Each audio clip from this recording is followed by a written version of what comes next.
Ассаламу алейкум ларми нохчи. Добро пожаловать на стрим, дорогие друзья. Не забудьте, кто не подписался, подписаться и ставить лайки. Баркал, спасибо всем.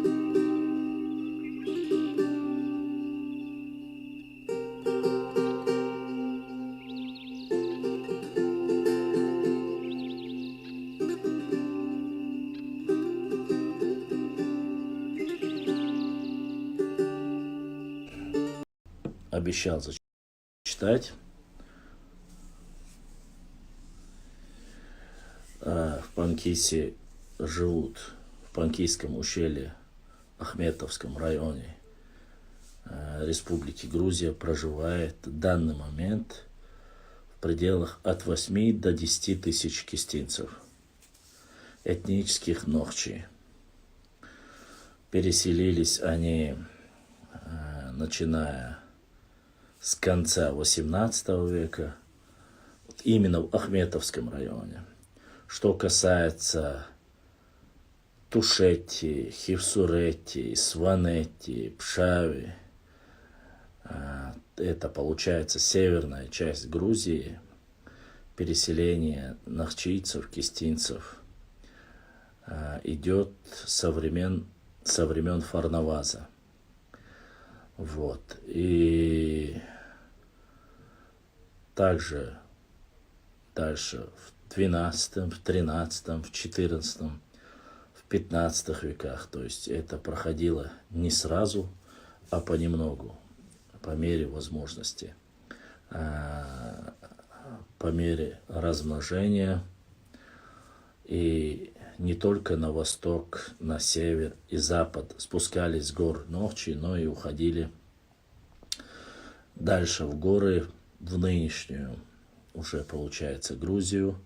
Об этом очень хорошо написано грузинскими учеными. Также об этом пишет Элью Маргашвили. Мы вам зачитали. Это не только один случай. Что касается панкийских чеченцев, какие фамилии туда перешли, это мы обязательно, я вот начал это зачитывать, и пока остановился, но мы это тоже зачитаем. Сегодня мы быстро пройдемся с вами по Нахчивану. Нахчиван, Гути и Низир, гора спасения. Это касается непосредственно нашей истории.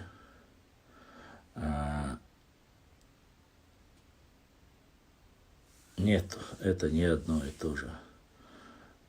Просто похожие слова. Шекель и шейкей. Хотя попытка хорошая, конечно же. Вот, это древнейшая история. Давайте посмотрим и зачитаем про страну Нахчи. Ибраим, когда ты уже подключишь, будешь готов, дай знать, и я начну зачитывать. Само собой, зачитаю и ознакомлю вас. После уже, если ссылки, откуда этот материал был взят, вам тоже дам.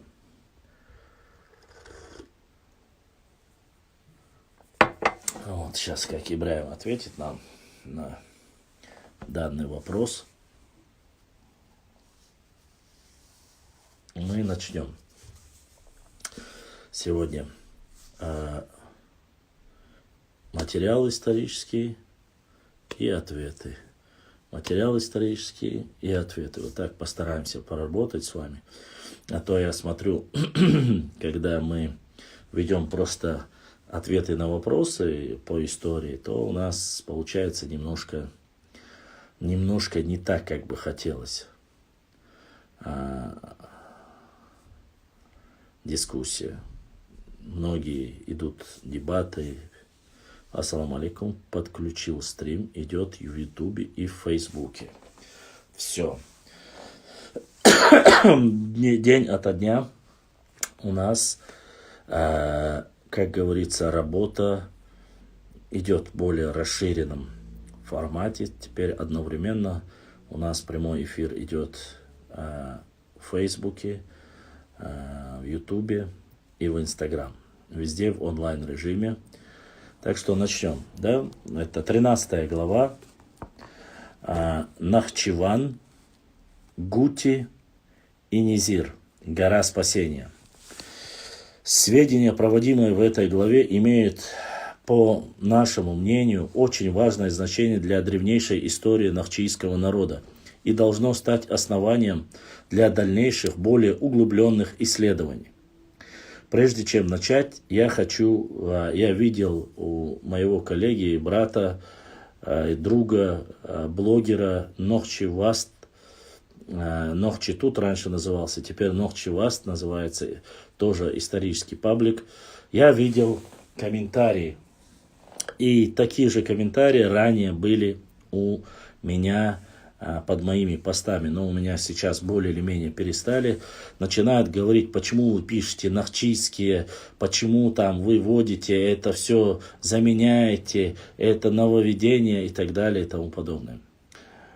Уважаемые подписчики, друзья, кто не в теме, кто не в курсе, кто не в танке, хочу довести вас до сведения, информацию.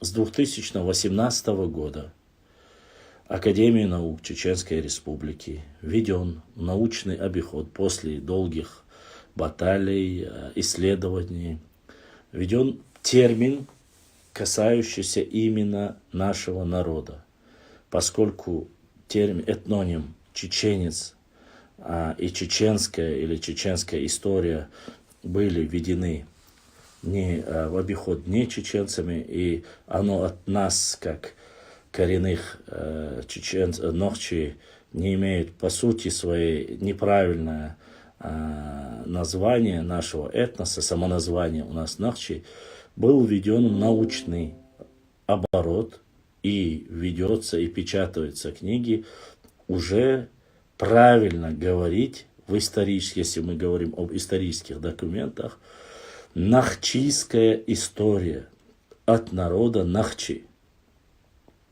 Это не желание или не пожелание мое или там, допустим, других блогеров, которые ведут исторические паблики. Это введенный научный оборот, термин, который был и есть отныне.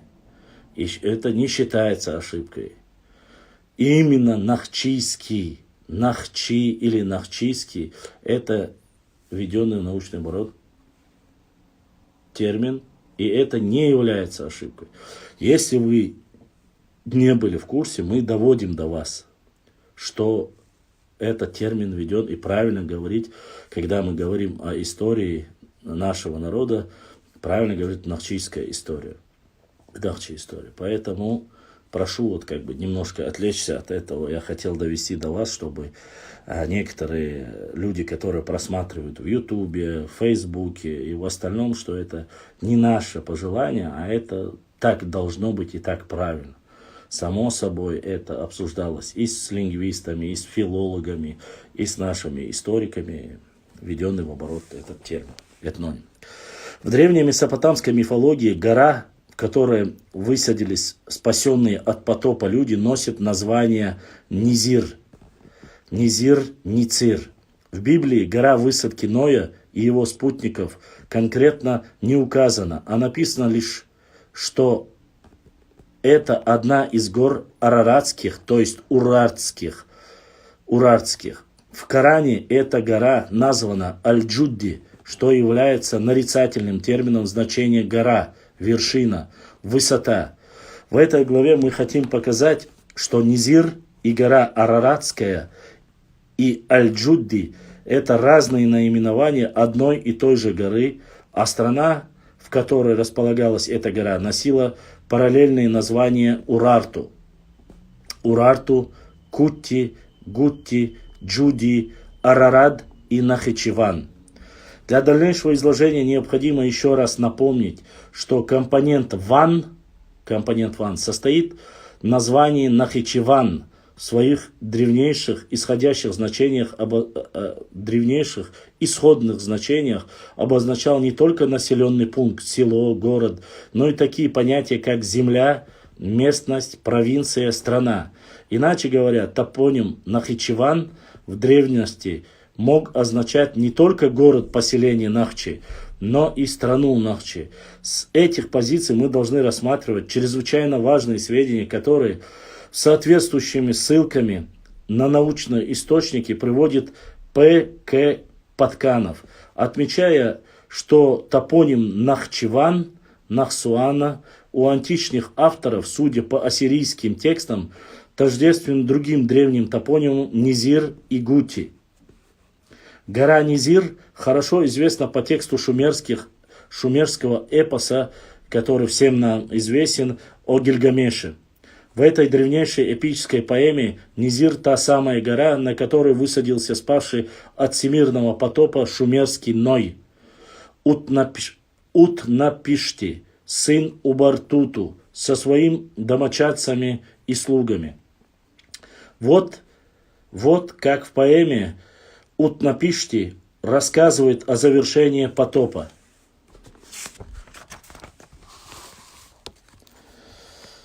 Ходит ветер 6 дней 7 ночей, потоп, буря покрывает землю. При наступлении дня 7 буря с потопом войну прекратили. Те, что сражались подобно войску, успокоилось море, утих ураган, потоп прекратился. Я открыл отдушину, свет упал на лицо мне. Я взглянул на море, тишь настала, и все человечество стало глиной, плоской, как крыша, сделалась равнина. Я пал на колени, сел и плачу. По лицу моему побежали слезы. Стал высматривать берег в открытом море.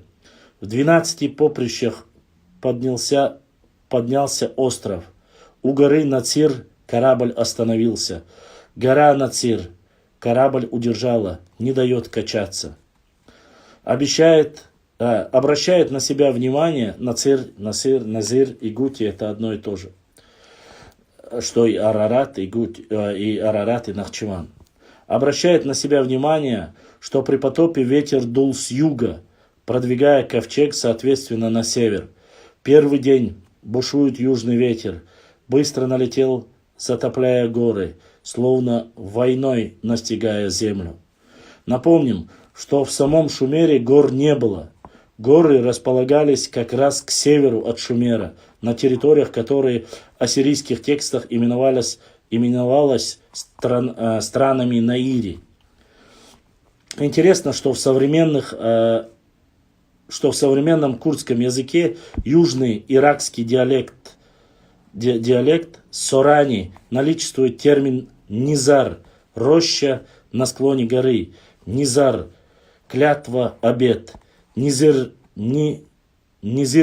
святилище, которые, по мнению курдских ученых, имеют, видимо, непосредственное отношение к названию горы Низир-Джудди. Действительно, все эти три понятия могут в той или иной мере отражать глобальные события, связанные с потопом. Здесь и гора спасения, и сакральный обет, то есть завет, и святилище, то есть место, где спасшиеся от гибели люди были совершенно первое благородственное жертвоприношение Богу. Что касается названия Гутти, Гутиум, Джудди, то это, как установил И.М. Дьяконов, поэтическое, то есть возвышенное, архаическое название Урарту в древнегреческих текстах. В частности, название Гутиум в качестве обозначения Урарту мы встречаем в вавилонской хронике Гедда, описывающей последние годы существования Ванского царствования и Ассирии. Как уже указывалось, это название Гутиум в арабской транскрипции Джудди обозначало не только царство Урарту, но и являлось возвышением поэтическим термином значения горцы. Гора Гутти в форме Джудди, поскольку в арабском звуке Г заменяется на Дж, как послепотопное пристанище пророка Нуха и его праведных спутников упоминается также и в Коране. И было сказано: «О земля, поглоти свою воду, о небо, перестань, вода спала, и совершилось веление. Ковчег пристал к Аль-Джудди, и было сказано: да сгинут люди несправедливые». Сура 11, Худ, аят 44. Аль-Джудди, по наиболее распространенной версии, это гора Куди в Турции, в исторической области Бахтан, к югу от озера Ван, то есть на территории древней Гутти Урарту. Эта же гора Джудди носила, как отмечают армянские ученые, Гевадян и другие названия. Арарад. Вспомним, что ассирийские тексты относят Нахачеван в форме Нахсуанна именно к области Арарат. Гора Арарат, Джудди, Гутти, в ассирийских текстах локализуется в стране Хабхи. Так, в победной реляции ассирийского царя Ашур-Насирпала II 884-883, 859 года до нашей эры, читаем: послание Хатуру, Ништун, Ирбиди, Меткия, Арценя, Тула, Халу, послание страны Хабхи, расположенное между могучими горами Уку, Ару и Арарди. Я покорил, устроил им большое побоище, их полон, их имущество я полонил. И М. Дьяконов в примечании к названию Арарарди делает важное для нас уточнение, что оно могло звучать как Арарти, падеж от Арарту. Добавим, что страна Хабхи в ранних ассирийских источниках – это область на юге Урарту, южнее озера Ван, где уже упоминалась, располагается кораническая гора Аль-Джудди, Гутти. Но иногда под страной Хабхи в ассирийских текстах подразумевалась страна Урарту от южных районов в окрестностях озера Ван до Великого Черного моря. Таким образом, все интересующие нас топонимы Аль-Джудди, Гутти, Гудди и Арарарту располагались на территории государства Урарту, по-видимому, к югу от озера Ван, где находилась гора с современным названием Гудидаг, отождествляемая с кораническим Аль-Джудди. Напомним, слово Аль-Джудди по-арабски означает в нарицательном смысле гору, возвышенное место, вершину. Поскольку название Джудди, Гудди, Гутти тождественно, как отмечалось выше, как поэтическому, возвышенному, архаичному обозначению Урарту, так и название Нахчеван, Нахсуанна мы можем попытаться выявить этимологию этого названия Гудди-Гутти посредством чеченского языка, в котором гу – это холм, курган, возвышенность, а компонент ди, да, ти, те является топонимообразующим и направительным суффиксом, присутствующим в огромном множестве нахчийских чеченских топонимов, причем во всех отмеченных фонетических вариациях. Смотрите там на примеры и так далее. Добавим, что в итумкалинском, кистинском диалектах чеченского нахчийского языка обозначает гутти, звучит как гуди, гуда, что отображает указанные выше предазиатские варианты, написанные разбираемые нами названия. Поэтому мы получаем основание утверждать, что название горы Гуди, Гути имеет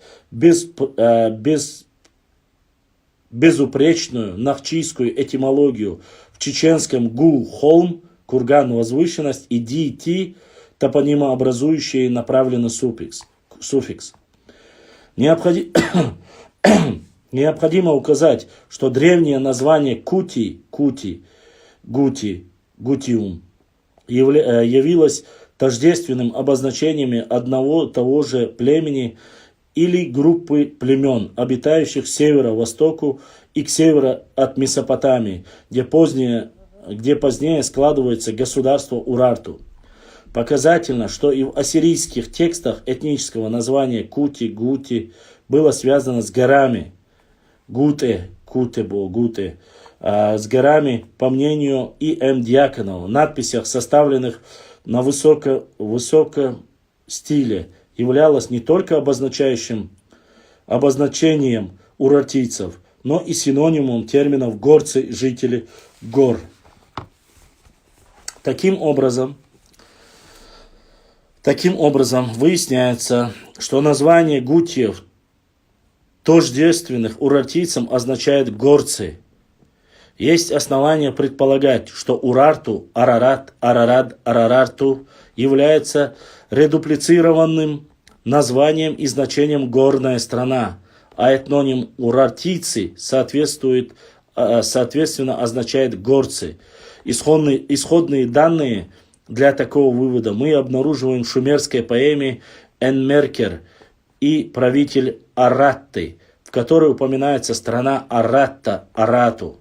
Страна эта локализуется в районе озера Урмия, в шумеро-аккадских силабриях, засвидетельствовано значение гора.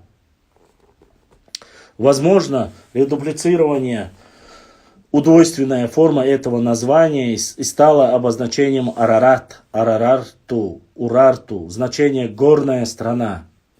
Как известно, редупликация, интенсифицируя значение обозначаемого объекта, придает ему и множественность. Учитывая, что в соответствии с упомянутой шумерской поэмой из междуречья в Арарту можно было попасть, лишь преодолев 7 гор, а в более поздних географических обозначениях этого приурмийских регион обозначался местность 7 гор. Мы вполне можем допустить, что на основе названия Арарту сложилось редуплицированное название Арарарту, Урарту, которое действительно означало горную страну. То есть по смыслу страна множества гор. Примечательно, что и в Библии указана не одна гора Арарат, а горы араратские. Сказанное тем вероятнее, что иногда название Арарат выступают тождественными названиями, обозначая гору, на которой высадился Ной. Так, Евсений, син Памфила, епископ Кесарий Палестинский в IV веке нашей эры писал: «И остановился ковчег на 7-м месяце, 27-й день месяца над горами Арад». Эти горы находятся в Верхней Армении, рядом с персами. Страница персами 15, страница 666. Исходя из приведенных данных, у нас есть основания считать, что не только древнее архаичное название урартийцев Гути означали горцы, но и название урартийцы имело то же самое значение жителей горной страны, горцы. Суммируя все указанное, мы видим, что название Гути, Гутиум, Гуди, Джуди тождественно не только названию Нахчеван, но и является древним архаичным обозначением царства Урарту. Поэтому было бы логично поискать объяснение названия Гути не только в нахчийском, но и в урартском языке. С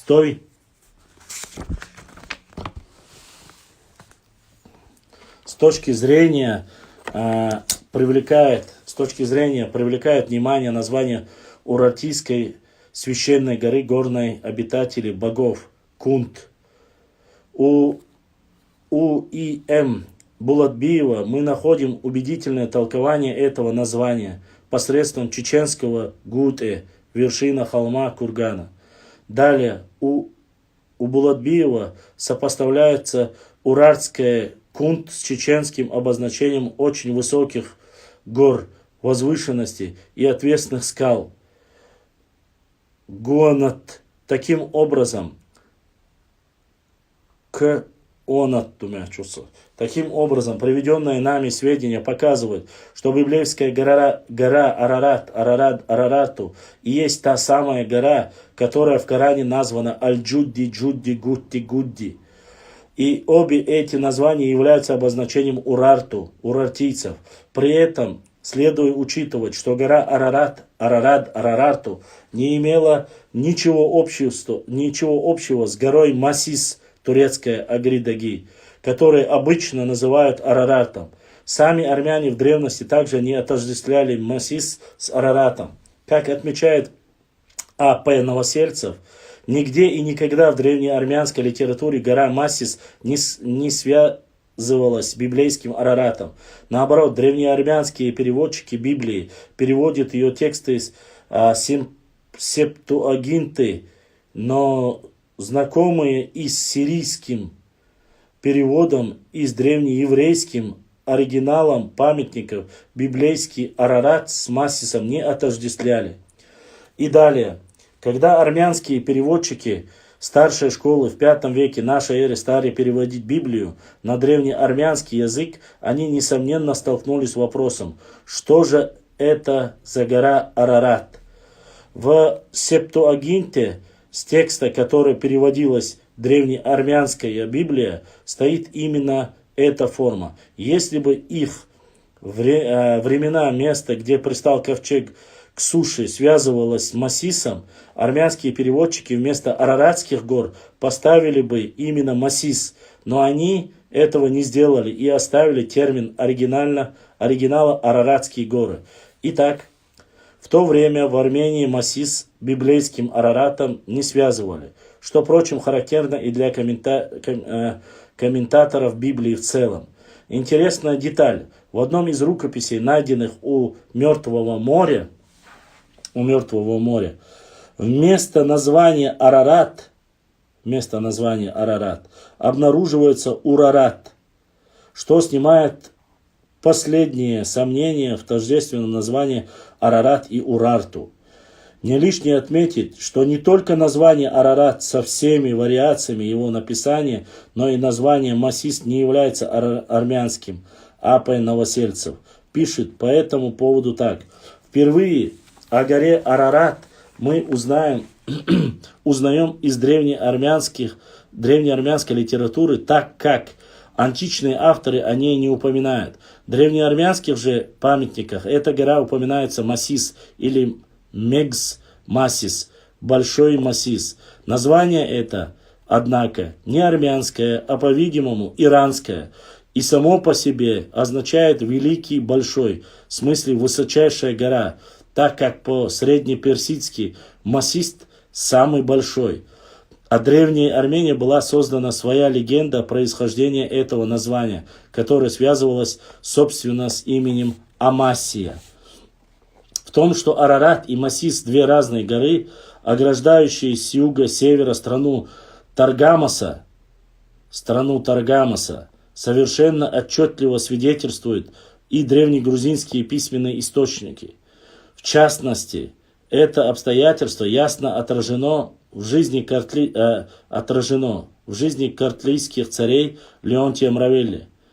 Прежде всего упомянем, что у армян и картлийцев, ранов и маваканов, эров и леков, мигрелов и кавкасианов, у всех этих народов был единый отец по имени Таргамас. Сей Таргамас был сын Таршиса, внуком Иофета, сыном Ноева. Был тот Таргамас героем. По разделении языков, когда воздвигли башню Вавилонову, различились и расселились оттуда языки по всему свету. Пришел Таргамас со своим племенем, пришел Таргамас всем племенем своим и утвердился между двумя недоступными человеку горами, Араратом и Масисом. И было племя его велико и бесчисленно. Обзавелся он многодетным потомством, дети и внуки, сыновей и дочерей своих, ибо жил он 600 лет, и не вмещали их земли Арарата и Масиса. Как мы видим, Масис и Арарат у Леонтия Мравелия представлены как две различные горы, ограждающие с двух сторон страну имени Таргамаса.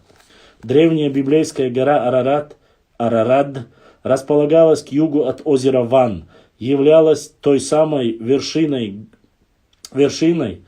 горой, которая в Коране названа горой Аль-Джудди, по-турецки Кудидаги. Что касается горы Масис, то она в соответствии с жизнью картлийских царей замыкает страну Таргамаса с севера, поэтому не остается никаких сомнений о том, что страна Таргамаса – это обозначение Урарту. Кроме того, также и гора Ницир, связанная в шумерских преданиях с потопом, оказывается тождественной к Арарту, так и горе Аль-Джудди. Все эти названия, как мы выяснили выше, представляют собой параллельное обозначение как страна Урарту, так и с древнего географического синонима страны Нахчевана. Судя по всему, название Нахчеван связывается с Урарту, Арарат напрямую, без опосредственного архаического обозначения Гутти. Туманов, подчеркивая связь между названием Нахчиматьянг и Нахчеван, отмечал название города Нахчевана, который тоже населяли медийцы, на самом деле мары, хуриты, предшественники медийцев, как мы выяснили выше, может дать более положительное указание насчет племени нахчиматьянов. По нашему мнению, Нахчеван восходит к тому названию, которое вычитал английский ученый Дэниел Хайт в одной таблице иностранных земель в ассирийском клинописном памятнике. Это название Нахсуанна. Оно аккадийское обозначение области Арарат, находившейся в Южной Армении. А Южная Армения и Курдистан в доисторическое время составляла обширную территорию Наири, вмешавшую множество мелких областей в соответствии разных племен Нахсуана. Нахсуана, по нашему мнению, основанному на аналогиях, есть название области племени. Таким образом, племя Нахчи, по-видимому, существовало еще доисторическое время и находилось в числе племен Наири. Но от этого названия и произошло греческое Нахсуанна, упомянутое Птолемеем, и Нахчуан чеченских преданий. Племя это, переселившееся впоследствии на север, дало, вероятно, свое имя как городу, так и селению Нахчеван. Отметим, что ныне у нас речь идет не о двух Нахчеванах в Турции и Азербайджане, как считал К.Н. Туманов, а о 5, что существенным образом расширяет ареал древнего расселения народа Нахчи. В Библии с завершением потопа и высадкой Ноя связываются, как известно, горы Араратские, то есть Урартские, и вряд ли случайно, что завершение потопа в эпосе Гильгамеша также связано с горной стране Гутти, гора Низир, то есть горной вершине в стране Урарту. Кораническая Аль-Джудди, Гудди, как мы убедились, также упоминается на территории древнего царства Урарту. Иными словами, священное писание 3 религий, которые мы только что зачитали, и иудаизм, христианство и ислам, неизменно указывают, что гора, на которую высадились спасшиеся от потопа люди, находились в стране Урарту, Арарат, Джудди, Гутти.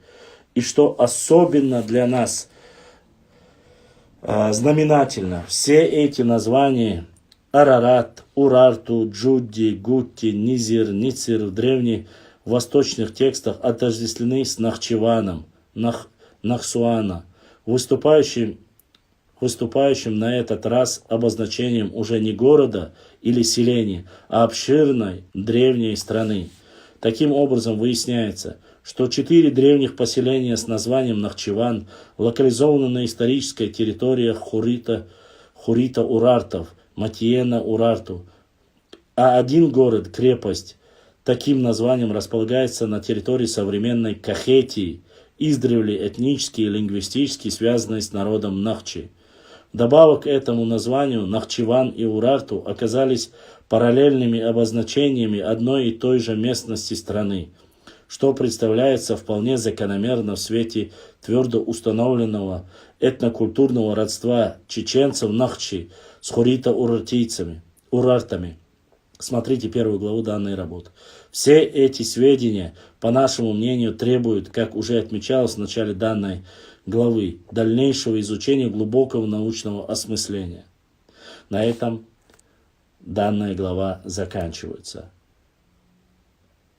Литература и использованный материал.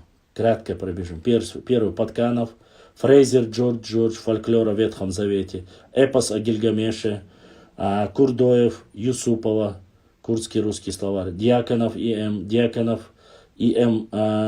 Последние годы Урартского государства, Дьяконов И.М. Ассирийско-вавилонские источники, Тергивадьян, Армения и арабский халифат, Туманов о доисторическом языке Закавказья,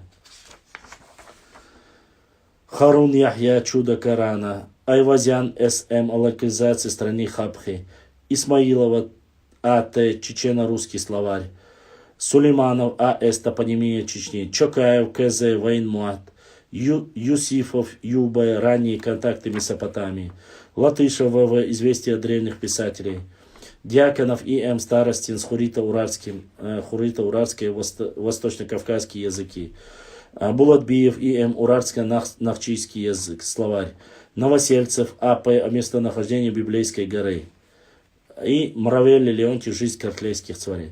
Всего использовано в данном материале 19 работ, которых мы перечислили. Вот что касается Нахчивана, Гутти, Джути, Аль-Джуди и Урарта-Хуритских непосредственно месторасположения. Древние истории, так сказать, нашего не скажу, но проживания наших предков.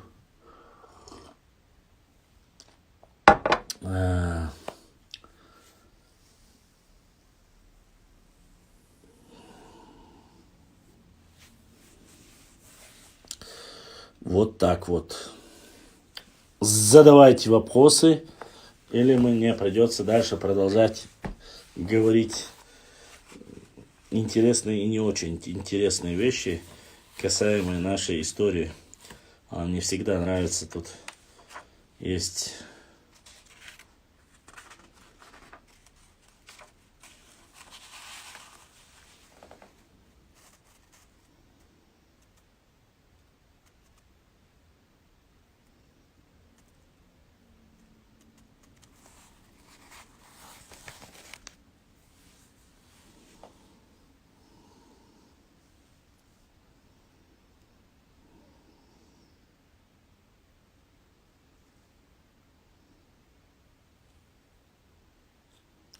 и мы получили свой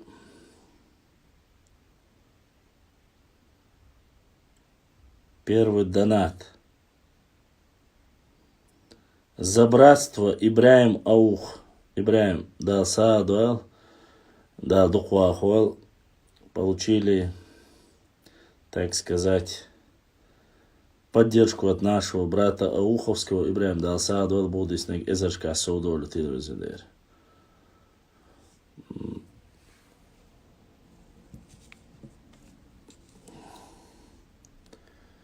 Конечно, помогают время от времени наши братья. Если у вас есть вопросы, задавайте.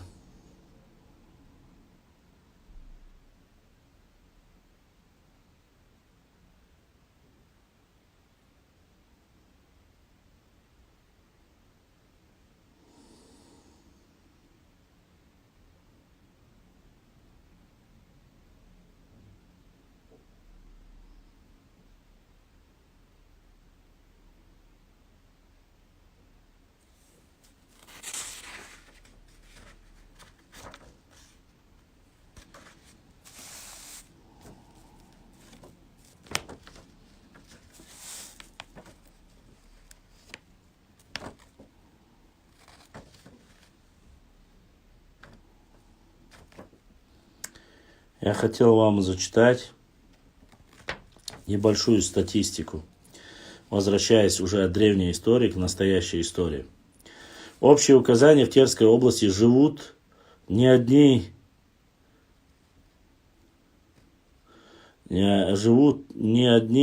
ингуши из числа инородцев, помимо 222 189 человек терских казаков и 232 048 прочих русских в ней проживает.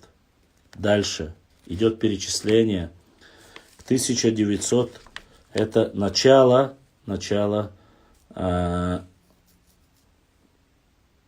я вам скажу, 1909 год. Количество народов. 124 480 человек, осетины, проживали в Терской области. Цифры запомните. Кабардинцев 99 045 человек. Нагайцев 36 152 человека. Это всех вместе взятое. 1909 год. Кумыки 31 384. Остальные горцы 36 484. Не забывайте, мы говорим только о Терской области. Вы видели карту Терской области. Ингуши 53 117 человек. То есть в 1909 году ингушей было 53 117 человек. И чеченцев 226 857 человек. Вот. Это больше, чем терских казаков, больше, чем все остальных национальностей, которые проживали в Терской области. Больше всех. На 1909 год. Чеченцев больше всех. Я вам скажу так. Раз, два. Если взять кабардинцев, нагайцев, кумыков, остальных горцев и ингушей вместе взятых, 5 народов, больше, чем всех их, было чеченцев. Больше всех их. Башлам Техи дал Берг, Тиел, Ибраим Аух. Ибраим Дерес, Хил, Дадуку Ахуэл. Огромная благодарность моим братьям, которые поддерживают наш канал. Шароевский брат Омар подключился. Омар Дадуку Ахуэл, да Си Дуайла. Не пропадай, Омар. Сихсиго Шхил. Шарует уз буарз моем, что старая гвардия даешь. У меня никого и не остается. Вы хоть не пропадайте. Обычно все мои друзья пропадают как ближе к моему дню рождения. То есть они сразу уходят на дно. Нету их просто. Поэтому не пропадай, заходи. Будь здесь вместе. Время от времени. Хотя бы пятницу, субботу, воскресенье. Иногда заскажу. Башлам. Турецкий Эрзурум, оказывается, на самом деле Эрзи Бузуртанов доказал. Ну да, Бузуртанов докажет, конечно, и не такое. Башлам. 53 1900 после выселения, есть статистика, после возвращения казахов сколько было. Смотри, не 53 117. Во время выселения в 1944 году общее количество по статистике говорится, что было ингушей 60 тысяч. После возвращения, сколько с Казахстана их было, я точно не знаю. Их было 60 во время усиления. Чеченцев, они говорят, в то время, получается, с 1909 до 1944 год, это без малого где-то за 30 лет, чеченцев сократили на 50 тысяч. Чеченцев было, они говорят, во время депортации 170-180 тысяч. Валикум салам. Здесь же проживали в Терской области, они рассказывают количество этих людей.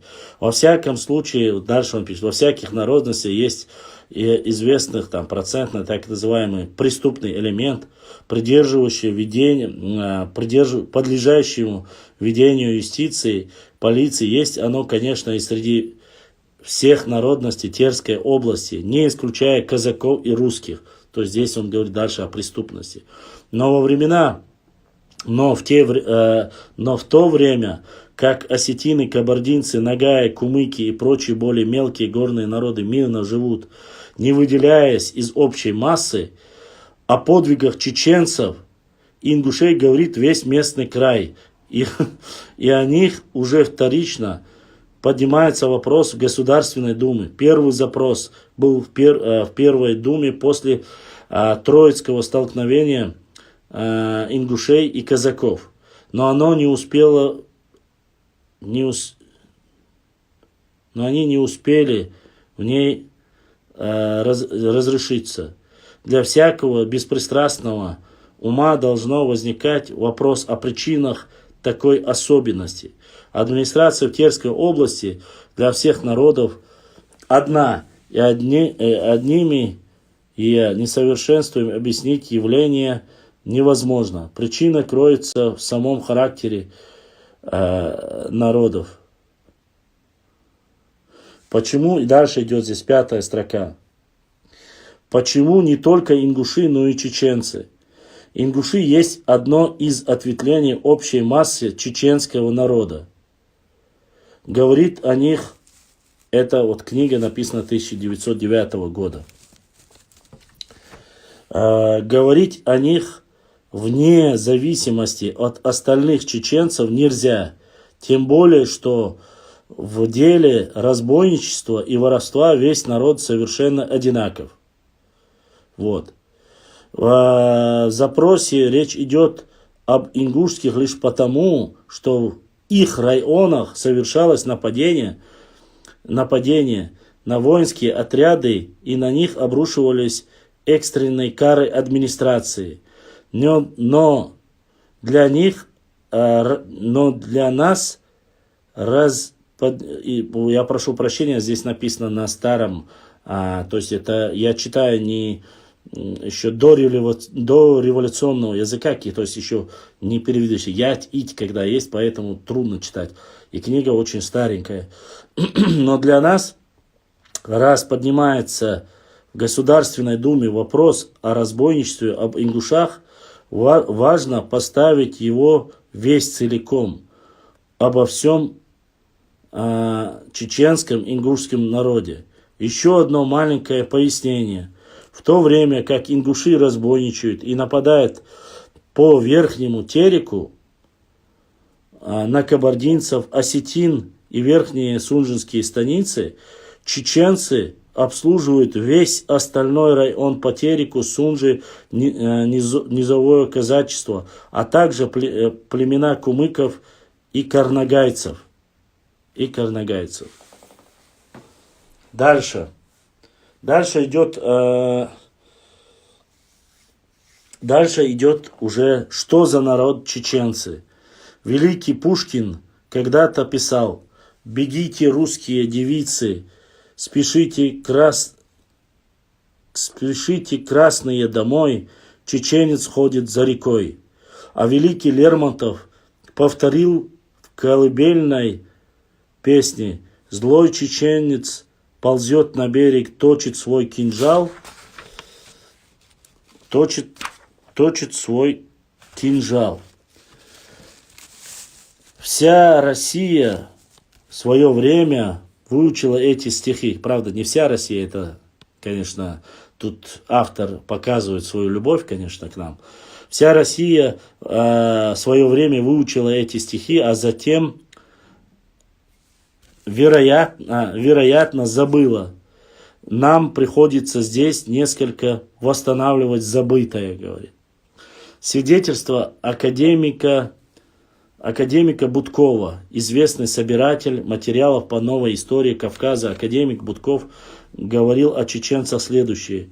Чеченцы такой народ, который по зверским своим склонностям никогда не бывает в покое и при всякой удобном случае возобновляет противности теми наглее, что гористые места, ущелья и леса укрывают его и препятствуют так его наказать, как он заслуживает. Материал для новой истории Кавказа. Взятые в плен чеченцы, будучи смертельно ранены, имели злость плевать всем в глаза с произнесением бранных слов. Там же это Дюма не так-то уж. Вот пишет, взятые в плен чеченцы, как будучи смертельно ранены, имели злость плевать всем в глаза и произносить бранные слова. Это пишет Будкова, свидетельство академика Будкова, там же страница 111. Мнение генерала Ермолова, конечно же, как может написать Ткачев, да и без Ермолова. Ермолов, которому пришлось действительно пришлось действовать на Кавказе позднее Будкова, писал о них в высочайшем представлении 14 мая 1818 года. Кавказ, центр Мирбашлам, ты зачем говоришь древний армянский, они не древнее Бузуртана? Ну, наверное, я, извините, не всегда могу узнать слова Бузуртяна. Все сие народы, Ермолов пишет, и часть самих чеченцев, живущие по левому берегу Сунжи и даже правой стороны Терека, противны самых селений наших, именуют мирными. Последние из них, прикрывая себе личную доброго к нам расположение, суть наипоснейшие для нас, ибо ближайшие, будучи соседями, зная обстоятельства положения наши, пользуются благоприятным временем, приглашают неприятных нам на разбой, укрывают у себя, ну это мы уже читали, то, что там укрывают у себя и так далее и тому подобное. Поэт Пожалеев, сосланный на Кавказ, Полежаев, сосланный на Кавказ, пишет, честно сказать, все, что пишут, ничего хорошего у нас нету, сразу, так что не удивляйтесь. На Кавказ на величайших теми жалкие дни в качестве рядового после Ермолова написал о чеченцах следующее. Кому неизвестны хищные, неукротимые нравы чеченцев, кто не знает, что миролюбившие меры, принимаемые русских правительством для усмирения буйств сих мятежников, никогда не имели успеха. Закономерные в правилах разбоя они всегда одинаковы. Близкая, неминуемая опасность успокаивает их на время. После опять тоже вероломство, тоже убийство в недрах своих благодетелей. Из послания к Лазовскому применению. Свидетельство генерала Бриммера. Генерал Бриммер, прослуживший на Кавказе всю свою долгую жизнь, ушедший со сцены в самом конце Шамилевской эпохи, оставил нам следующее свидетельство. Горцы эти, дети природы, как все глупые и немыслящие люди принимают всегда доброту за слабость. Кавказский сборник. Вообще, кумыки народ добрый. Не то, что соседи их, ауховцы и чеченцы. Кумыки, говорят, добрые, но их соседи, говорят, ауховцы, чеченцы, говорят, не то, что ауховцы, чеченцы. Вот так вот. Эта книга, это 2 глава книги Ткачева.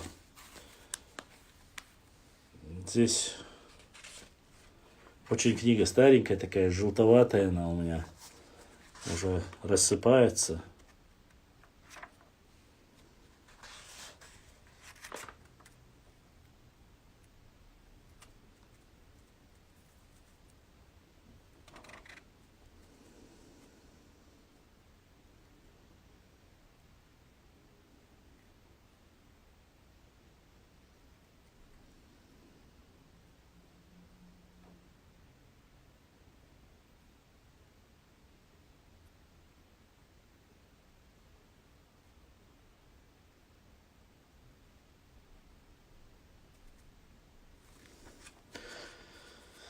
Короче,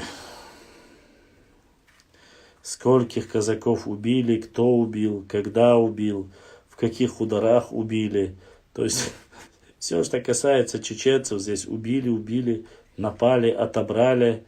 Дальше тут не весело. Не весело. Я смотрю, Ткачев вообще нас очень сильно любил.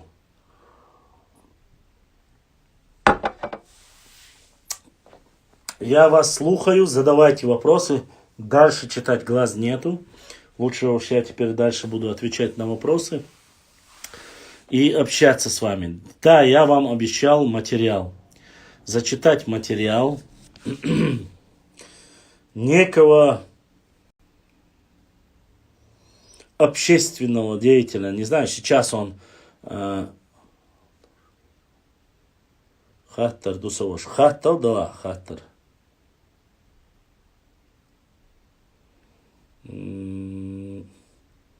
Сейчас я зачитаю. Так. Я специально. Мне его скинули.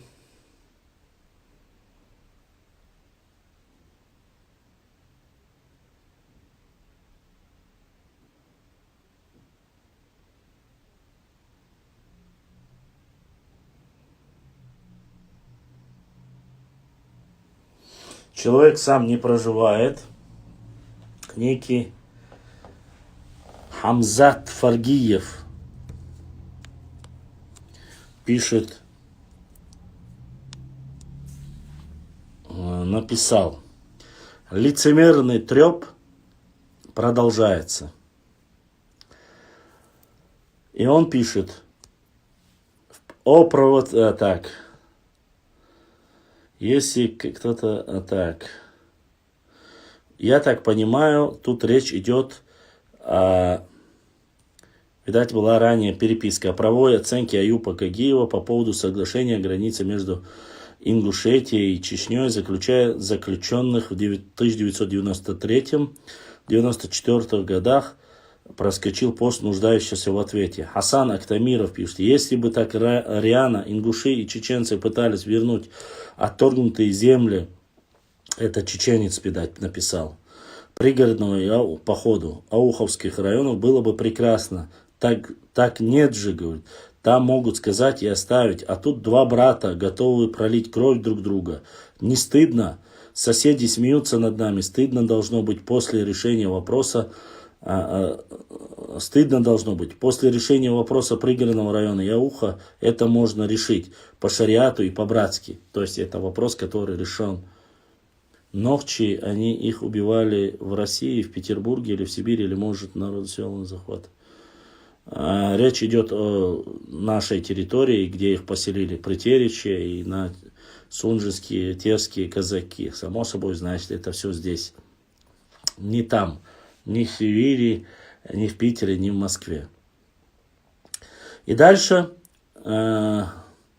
Мой ответ, хоть и говорит, повторяет ранее написанное, но, наверное, повторение не помешает. Текст Хасана мной в скобках восклицательные знаки. Хамзат отвечает.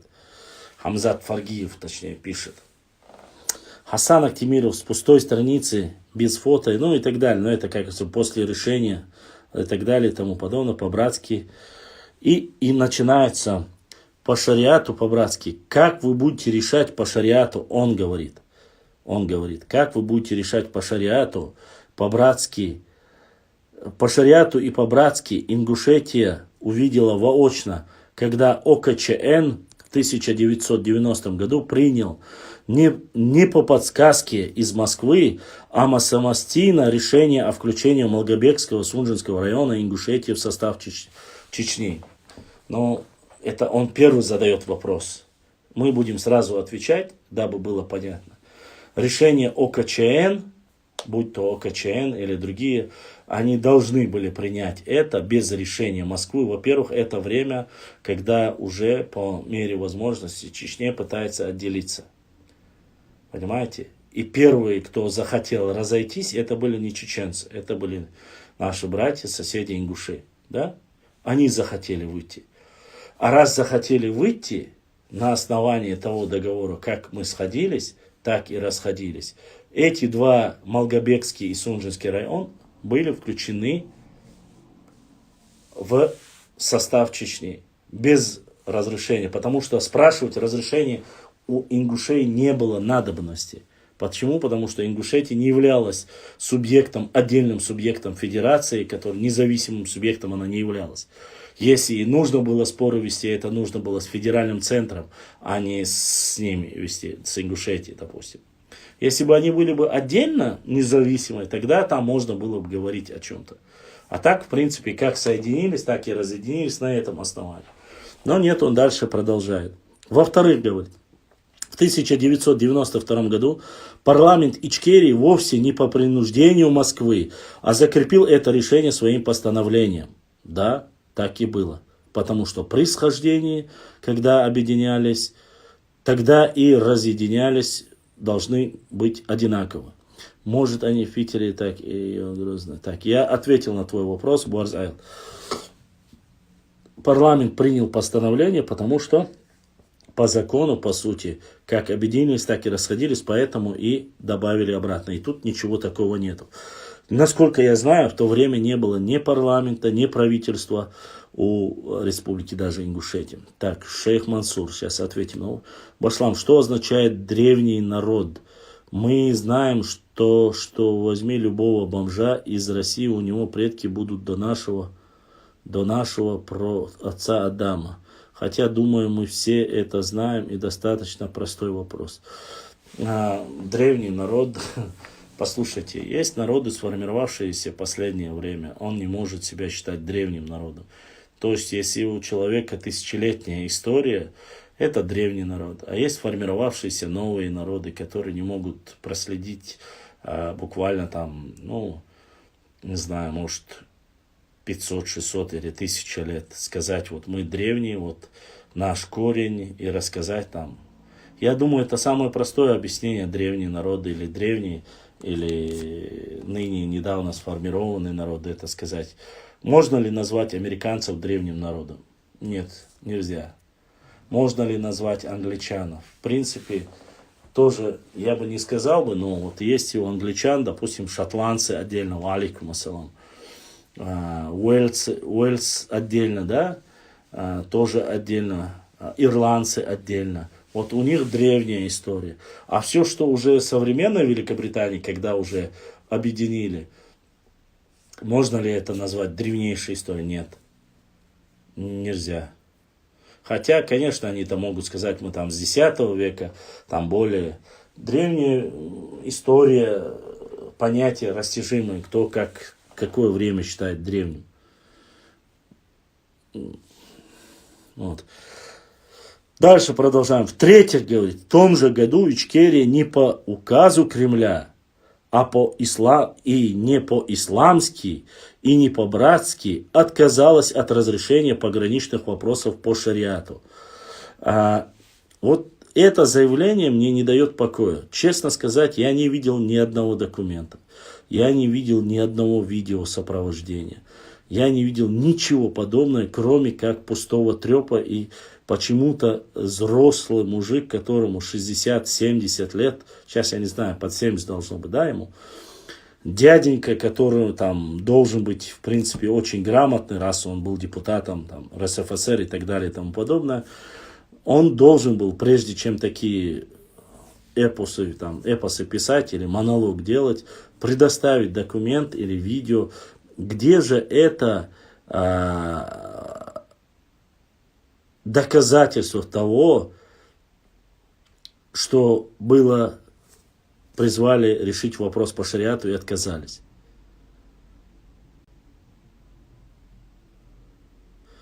Да, нет, ты говоришь еще более ранний период. Это ты говоришь еще раньше, чем формирование. Дальше идет. Ни одного документа и доказательства того, что не было решения по шариату. Опять же, для решения по шариату или не по шариату должны быть какие-то государственные органы для решения этого вопроса. И зная это, все это отлагалось и было заключено это временное, так называемое, договор, который был. В 1992 году Ичкерия не по указанию Москвы, а в силу разыгравшейся алчности и паскудности присвоила Наурский и Шилковской район. Послушайте, Наурский и Шилковской район, которые в 1957 году были переданы не Чечне, а Чечено-Ингушетии, то есть представляла собой совместно нажитое добро двух народов. Во-первых, это не совместно нажитое добро. Во-вторых, никаких, что касается передачи этих земель, никто во время передачи этих земель в 1957 году не запрещал поселяться в Наурском, Шилковском районе ни одному представителю вашего, грубо говоря, народа. Чтобы нажито там в основном поля для пастбищ, и любой человек, кто хотел бы туда переехать, устроиться, работать, жить мог, но никто из вас не переселился. Вы же взяли самые богатые, жирные, хорошие места, которые были в Грозном, Грозненском районе. Кто алчный и кто какие места имел, тебе бы лучше помолчать. Знаете, что самое интересное? Этот человек сейчас, зная, что он проживает где-то за границей, пишет вот такие вот писульки, хотя в 89 году и в 90-м году, еще до того, как разошлись Нохчи и Ингуши, принципиально на всех выступлениях, я просматривал, где он выступал, он пел дифирамбы и говорил только хорошие слова. В лицо говорит одно, а после за спиной. То есть в 89-90 году он не произнес ни на первом, ни на втором съезде ингушского народа, которые проходили в Чечне, в первую очередь в Чечне, который во втором съезде, он не сказал ни одного плохого слова у чеченцев, не выразил ни одного мнения по вопросу ни Сунжинского, ни Малгобекского района, спорных вопросов, ни слова не сказал ни про что подобное. Запомните это. Только после того, как сейчас это случилось, сейчас он начал. То есть все это время он всю вот эту желчь свою копил и держал в себе. Дальше, так, вопрос Кавказ, центр мира. При имаме Шамиле чеченцев было 1 миллион, по окончанию войны выжило 256 тысяч. Нету такой информации, что было 1 миллион. Нет такой информации. Достоверной информации, сколько было, нет. Кто-то говорит 1,5 миллиона, кто-то говорит 1 миллион, но такой информации нету. Малгобекский Сунчинский район — это чернозем, хорошие земли с нефтью с помощью. Так, дальше. В-четвертых, и он говорит, в 57-м, говорит, дальше, что самое интересное, Ингушетии, то есть представляли собой совместно нажитые двух народов. Эти земли подлежали братскому разделу, а не присвоению одной стороны. Мне очень интересно, вот все вот старшее поколение, которые поют вот эту байку, ляльку, а кто вообще, это знаете как? Вот два брата имеют общий участок, ну, грубо говоря. Один говорит, я хочу отсоединиться, жить отдельно. Я хочу в другом месте там. Я куплю рядом участок, я хочу здесь жить. Ну, брат говорит, ну, хочешь, живи, но вот этот участок оставь в целом, как было. Или оставайся со мной, живи на этом участке. А если уходишь, не пытайся там забирать там все, что было когда-то нашим общим огородом, грубо говоря. Ты изъявил желание отъединиться. Ты не предъявил никаких там претензий, когда отъединялся. Но после того, как разошлись, когда старший уже там за него подрался, кровь пролил с другими, все что угодно прошло, и потом во время, пока с третьей стороной он за этот участок дрался, ты что делаешь? Аккуратно передвигаешь забор, или же пытаешься передвинуть, говоришь, вот когда мы разделялись, не в то время, когда ты разделялся с ним, разделялись, мне не достался от него кусок. Такая банальная история, которая вот мы разделились, после этого нам не дали, а кто давал тебе, говорил, уходи, кто говорил, разделяйся. Ты сам решил, нет, я хочу отделиться, ушел. Как пришел, так и ушел должно быть. На дальнейшее я дальше отвечу. А не присвоение одной стороной. Тут не одна сторона присвоила. Вы ушли, и как ты представляешь себе взять, присоединить к Ингушетии, допустим, Шелковской район или Наурский район. Как это будет выглядеть? Или мы должны были сказать, ну, давай вместо Шелковского Наурского района мы тебе отдадим Ачхой-Мартановский и Горогорский отдадим, да? Вот так нужно было сделать в вашем понимании. Наверное, это такие мечты и сказки, байки в вашем понимании, в больном вашем воображении человеку, который такой. Дальше пишет, в-пятых, независимое, он упрекает опять снова и снова независимое и так далее. В-пятых, независимая Ичкерия не по приказу из Кремля, как он сильно защищает здесь Кремль, тут знает, как писать, а по собственному хотению, наглости, совсем не по шариату и вовсе не по-братски присвоила Асиновскую, Бамут, Давыденко, Серноводск, которые до объединения Ингушетии и Чечни в 1934 году входила в состав Ингушетии. Они не входили в состав Ингушетии. Они входили в состав на небольшой срок. И почему они остались? Опять же, если говорить про Сунжинский район, эти селения, которые были в верхней части и нижней части, равномерно должны были разойтись. И Асиновская, и Серноводская входили в Сунжинский район. Только вот эти два села входили, но не больше. Но наш дядя, видать, уже дальше, это вот, откуда эта песня, вот я же говорю вам, вот отсюда берется и размножается. А когда отвечаешь, недовольны. Ну да ладно. Продолжаем дальше. Ведь ваши власти, дальше он продолжает. Ведь ваши власти, идеологи и тролли зациклены на одной дате, говорит, 1934 год. Вот объясните своему народу, как вы умудрились их присвоить. И не забудьте соизмерить эту алчность и подлость с нормами ислама и понятия о братстве. И имейте в виду, вы можете обмануть свой народ, но попробуйте обмануть Аллаха. Алчные и подлые ходы ваших властей, идеологов и троллей учтены в тектор книги Деяний. Ой, как же хорошо ты сказал. Они учтены для всех. Деяний. А может, они надеются, что им удастся вымороть из нее страницы с их описанием. Господи. Описание, конечно, очень грамотное. В-шестых, не по указке Кремля, а по зову собственной алчной подлости, парламент не в меру парламент не в меру верно подданной Чечни в 2012 году продублировал постановление Ичкерии 92 года о Малгобекском и Сунжинском районе Сунжинском районе, говорит. Да, так и есть. Потому что на этих границах, начиная с Дудаева и заканчивая до Кадырова Рамзана, все этот вопрос стоял, кому передать и как они должны быть разделены. Дальше.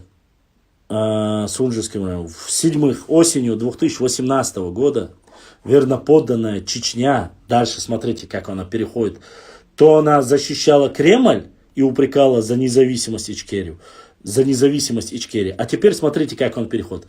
В-седьмых, говорит, осенью 2018-го верноподданная Чечня, как будто этот чувак не был верноподданным, этот человек работал как раз-таки самым верноподданным депутатом РСФСР, там, это не считается. Ну, дальше.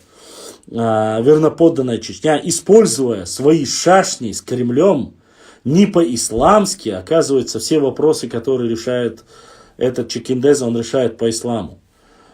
Шашни, говорит, с Кремлем не по исламу, не по-братски и не по закону вновь оттяпала часть ингушской территории. Какой территории? Это ты о том, что, которая была украдена в 2008-2009 и возвращена в 2018? Да-да, мы знаем об этом все. Восьмых, не надо спекулировать темой пригородного района. Мы никогда не спекулировали, честно сказать. Тем более, что у вас нет на это никакого морального права, говорит. Для этого достаточно вспомнить события осени 92 года.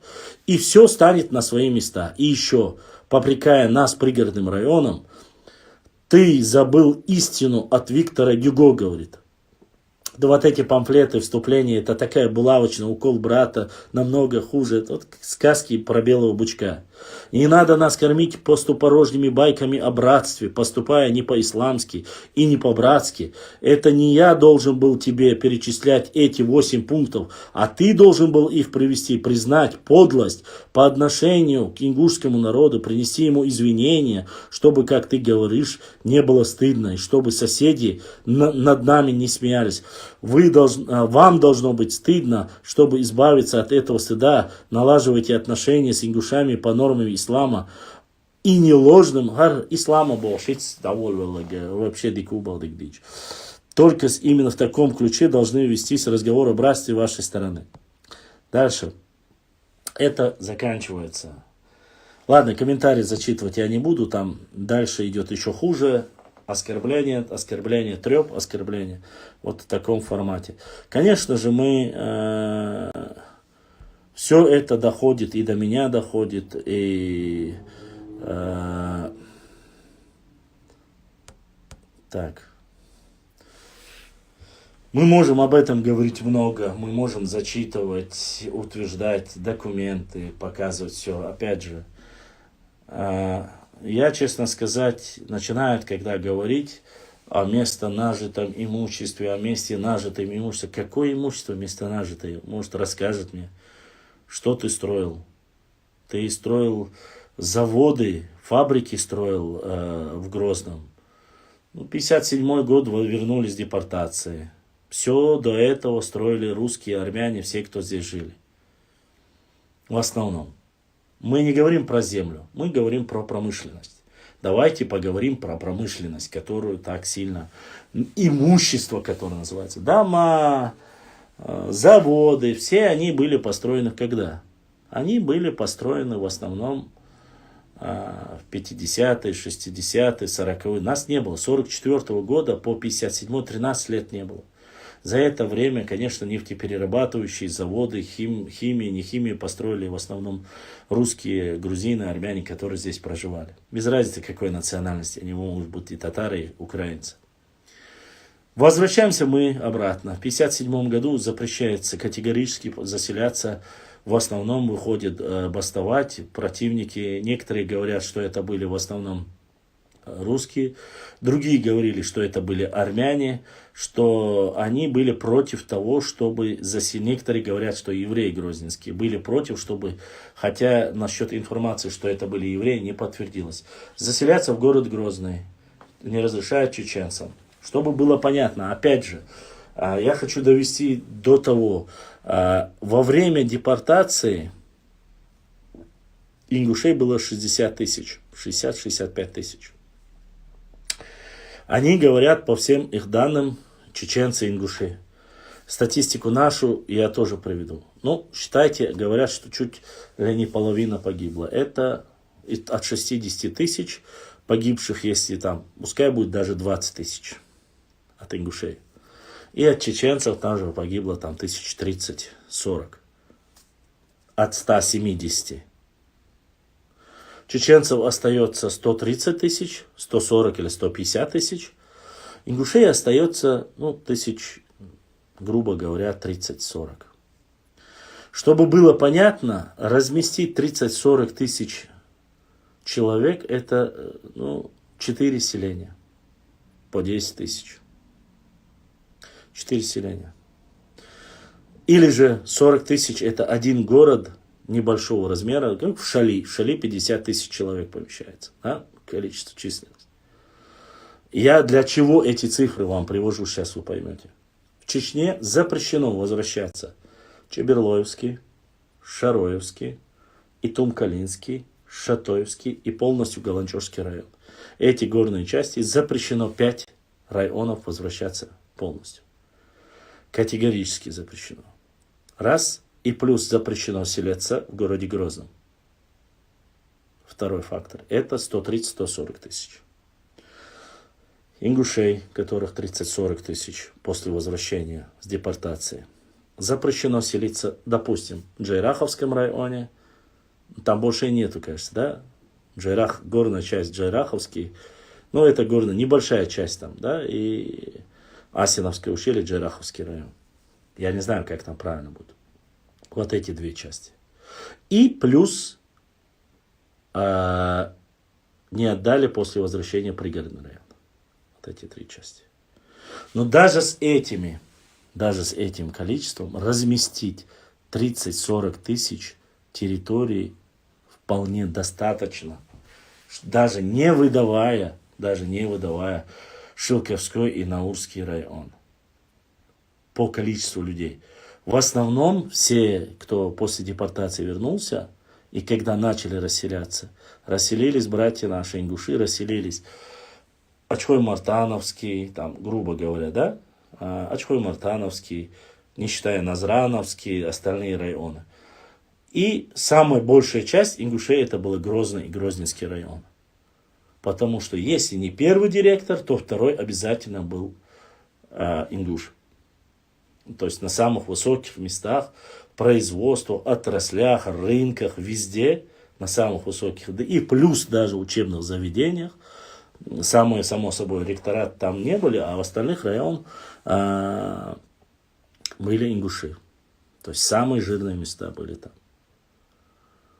О каких статистических данных, если говорить, взамен зачем нужно было? Вот было понятно, людей, которых всех вместе разместить, 5 районов, и в основном Грозный, который запрещено было чеченцам селиться, куда их было. И дали степные, непригодные для многих промышленности, это песчаные, пустые, большие места, выделили Наурский, Карнагайский небольшая часть и Шилковской район. Опять же, где можно было поселить людей, кто занимается скотоводством, грубо говоря, поля там для каких-то там, можно было бахчевыми заниматься, но не больше, не меньше. Понимаете? И получается, что, грубо говоря, совсем ничего не остается. Совсем ничего не остается. И несмотря на это поселились. Опять же, и в то время никто не запрещал селиться туда никому, кто бы то ни был. Омар Чеченец говорит: Башлам, они твои братья, наши, Мабах. Я не понял. Это сейчас ты к чему это говоришь? Мои, наши, Мабах, твои. Это сейчас ты к чему? В чем твой сарказм?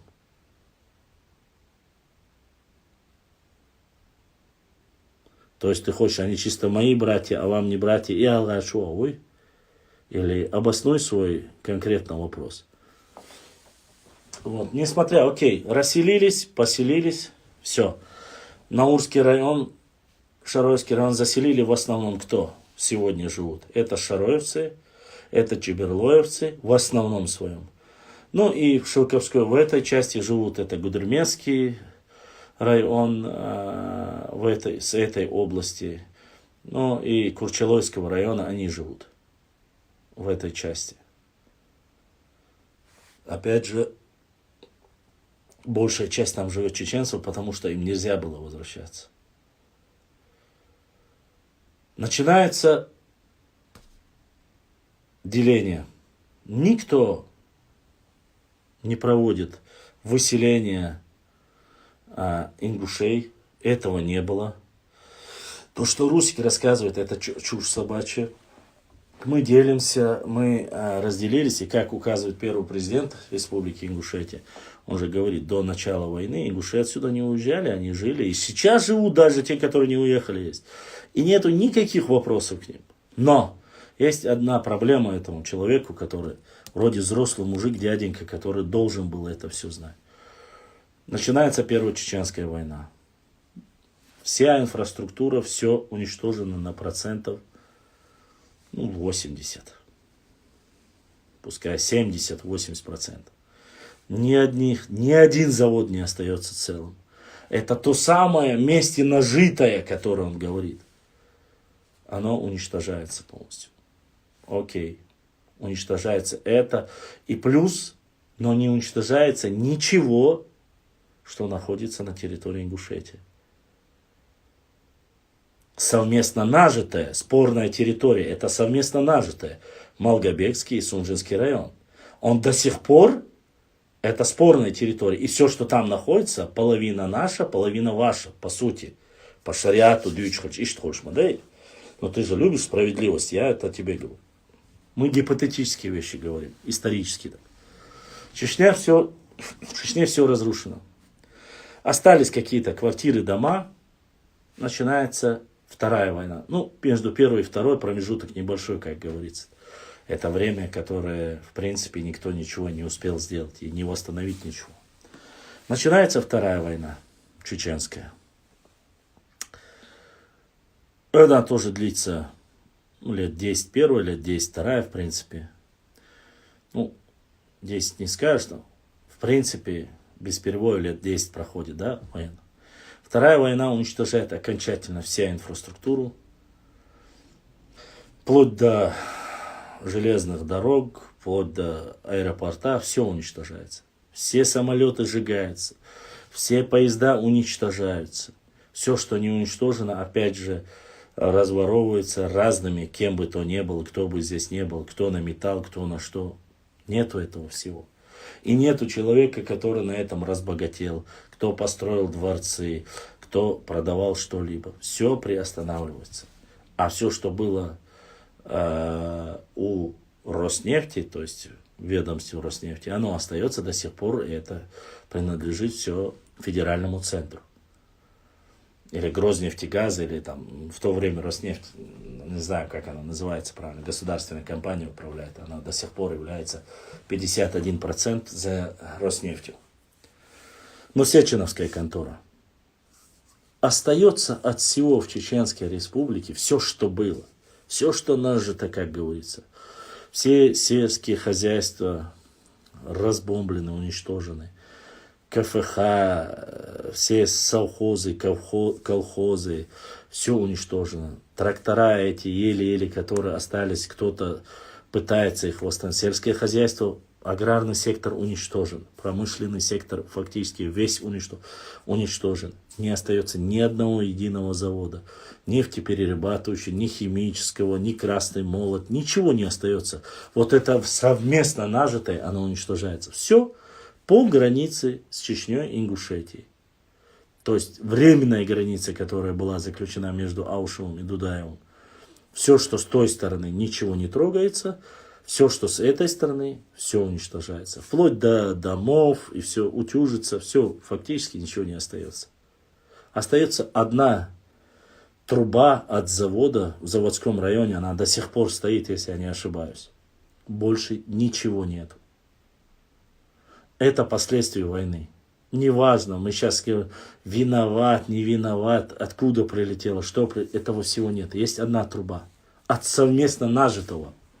Как ты говоришь,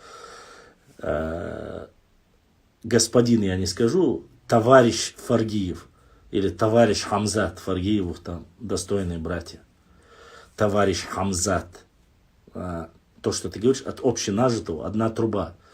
Эту трубу мы с радостью даже делить не, я вот тебе говорю, мы даже делить не будем, мы тебе отдаем. Можешь всю ее забрать, увезти себе.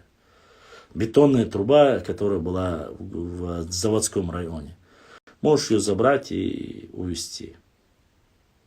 Вот. Остальные все претензии, наше общенажитое, завоеванное, отвоеванное, как ты там говоришь, без шариатского решения, без указки и всего тому подобного, все было уничтожено. Я попрошу тебя, товарищ Хамзат, ты можешь написать большое письмо,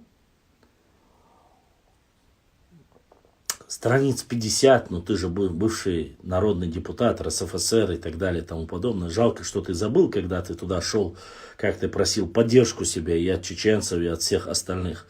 Но это не важно. Может, ты соберешь, напишешь хорошее, мощное письмо. И вот я тебе помогу. Вот. Не нужно тебе Гюго и Гоголя с Гегелем путать. Напиши хорошее письмо федеральному центру, в Москву. Или в парламент, я не знаю. Ну, тут я подсказываю, ты же сейчас гражданин Европы, да? Напиши письмо, скажи, вот, мы вместе с чеченцами нажили, вот в 92-м разошлись. Все, что оставалось, то, что мы должны были поделить, было уничтожено в ходе 2 войн. Ну, войн ты не напишешь, напиши контртеррористическая операция. Мы, как граждане Российской Федерации, мой народ, просим вас все, что было уничтожено, восполнить и заплатить нам, там, нашу казну, такую-то, такую-то сумму. Ну, у тебя есть возможность, в принципе, сказать это. И посмотрим, выплатит тебе федеральный центр общенажитое имущество или не выплатит. В принципе, это же хорошая идея. Тебе не нужно будет потом писать что-то. Что касается властей, которые были в том периоде, я опять же навешу историю, не сильно люблю обсуждать, поскольку многие вещи до сих пор непонятные, и многие из них, все, кто был в то время, погиб. Имеется в виду, их нет просто. Что ты будешь с умерших людей? Какой смысл? Брать их грехи, а не перед Всевышним Аллахом. Вот. А так, с чем ты пришел, с тем ты и ушел. Ты еще и остался в выгодном положении, потому что тебя не бомбили, тебя не взрывали.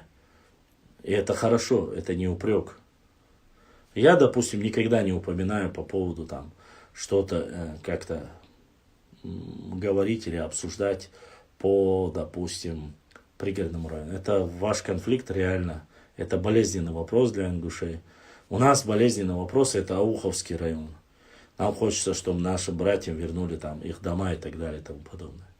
У вас пригороды, поэтому я никогда не упрекал и не упоминал. А что касается остальных пасквилей, вы сами решили, вы сами это сделали, вы сами. Я тебе могу тоже сказать. Я, может быть, и не настолько... у меня не такой возраст, как у тебя, но вы сами решили уйти. Вы сами решили отделиться, вы сами не... и можно и 8, и 10, и много написать.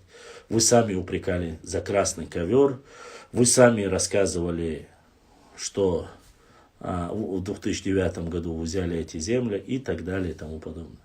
Вы сами знали, что в 1934, который ты утверждаешь, почему-то ты говоришь об Бамуте, Асиновском, Давыденко, ты говоришь, что они были якобы в составе Ингушетии, да? Но ты не говоришь в то же время, что Карабулак, Даттых, Чемульга и остальные 8 селений, которые перечислены, оставили в Ингушетии. Ты об этих 8 селах не говоришь, но говоришь об Асиновке, Серноводском, Бамуте и о Давыденко. Опять же, каждый принимает свою сторону. Пишешь ты это на надежде, что чеченцы об этом не помнят. Ну, чеченцы помнят, документы есть.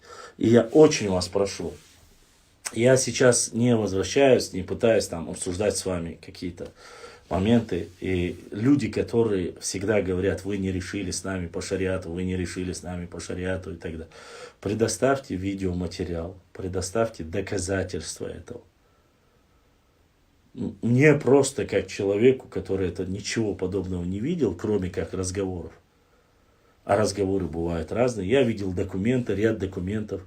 Я видел, как вы в одностороннем решением в 2005 году отменили по демаркации границы, которая временно была заложена Дудаевым Аушем. Вы сказали, это не соответствует народу Ингушетии. Но вы не спросили ни по шариату, ни по исламу, ни с благоволением Москвы или кого-либо. Вы не спрашивая, односторонним решением решили и сделали это.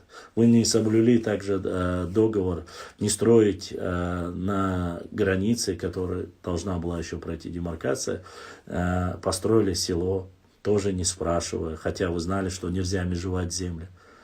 Вот, и так далее и тому подобное. Мы тоже знаем историю. Мы тоже знаем. Мы не за... мы за то, чтобы было все по чесноку. А так, дискуссии, к дебатам, разговору по истории можно часто приходить. Наши квартиры там разбили, наши квартиры и так далее. Ну, квартиры. В первую очередь не вы потеряли столицу. Мы потеряли столицу своей родины. Это наша столица. Сюэльжгал – это наш город, не ваш. Уничтожены полностью и восстановлены именно в первую очередь чеченцами. Только чеченцами, а не вами. Мы это прекрасно знаем. Если у вас есть какие-то проблемы по этому вопросу, ну, это уже, как говорится, нужно это говорить не мне. Так, сейчас посмотрим. Во время эфира мне трудно бывает зайти в этот.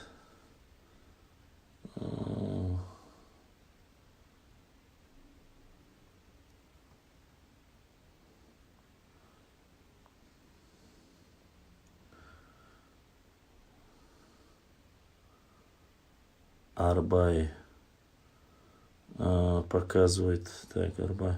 Соратники, родственники, сыновья, внуки Талхига, Шалинского, Аргунского, Найба. Ну, в основном не Аргунского, но Шалинского, ладно. И Мамата, командира артиллерии, ползли в Владикавказе, где периодически проводились мероприятия памяти о событиях Кавказской войны, куда приглашались участники с обоих сторон. Я видел эту фотографию. Я ее видел. Но она очень даже хорошая. Я тебе скажу, очень даже хорошая. Качество очень хорошее. Абай Баркалла. Хорошее фото. Надо его сохранить. Отправить. Сохранить.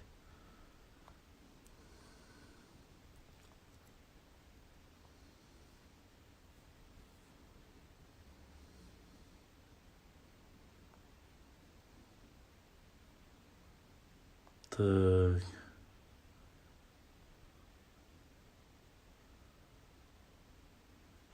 Да, 51%, я же говорю, 51% за Роснефтью. 49 у Чечни должно быть, 49 у них, по сути. Вот так вот. Так, дальше. Большинство Тайптухом оставилось. Ассаламу алейкум, ночи ва алейкум, ассаламу рахматуллахи ва баракатуху. Задавайте вопросы, если у вас есть.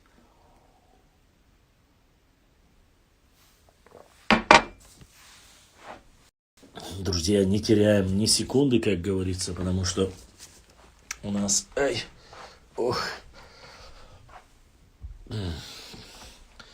Время на вес золота.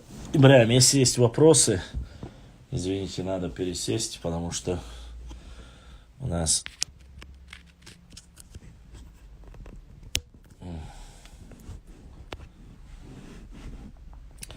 80% в Чечне, или даже 85% в Чечне мелхи, и где-то 15% в Ингушетии.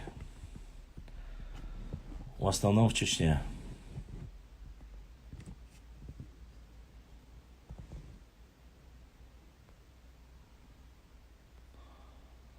Так, дальше.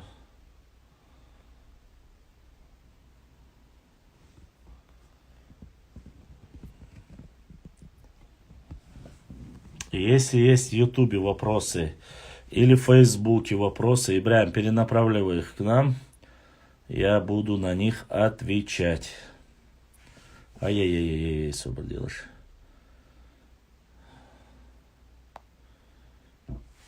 Посмотрим, что у нас тут есть. Ага.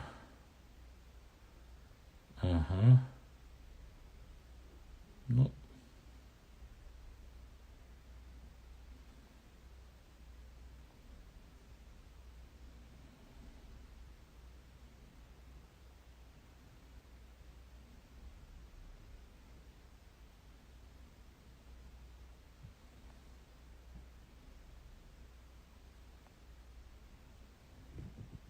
Так.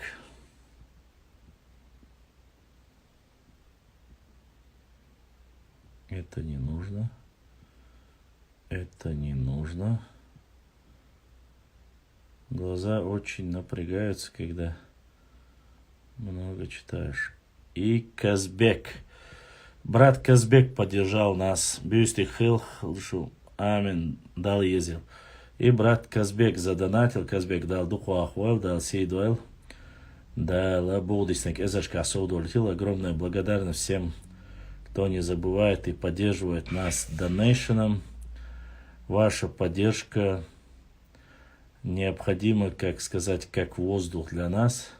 Огромная благодарность. Да, саадуэл будисник эзашка соудолетил везендер. Вот. Ишт хамаш штукшун.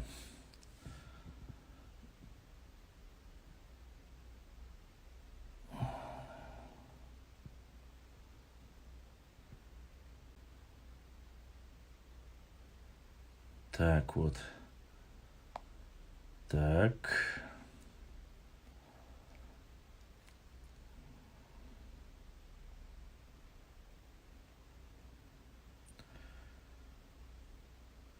Оксана, дуйда, оценавалась туксо. Язваш. Как будто бы я тут сижу и радуюсь этому.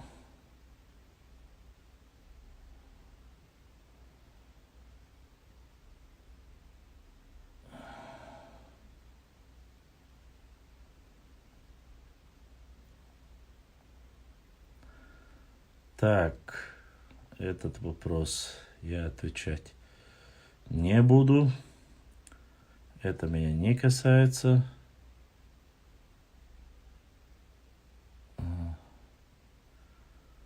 That's why not. That's so нохчиду. По крайней мере, за себя я буду говорить, за других не знаю. Но за себя скажу.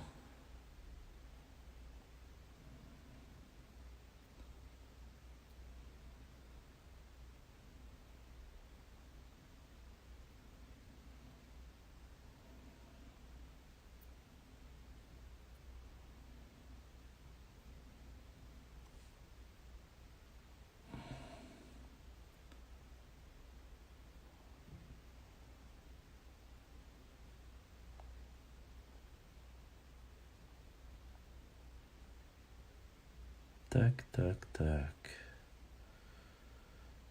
Э,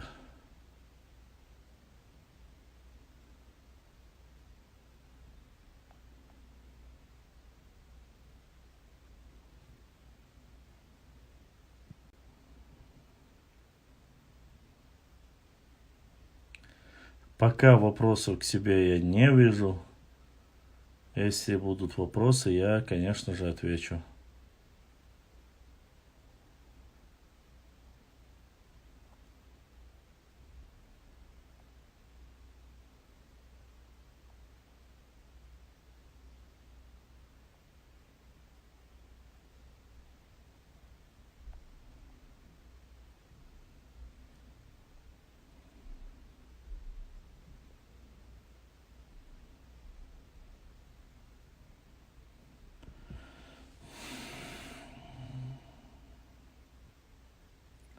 Надеюсь, Заур, это не мне қалсак болкуду.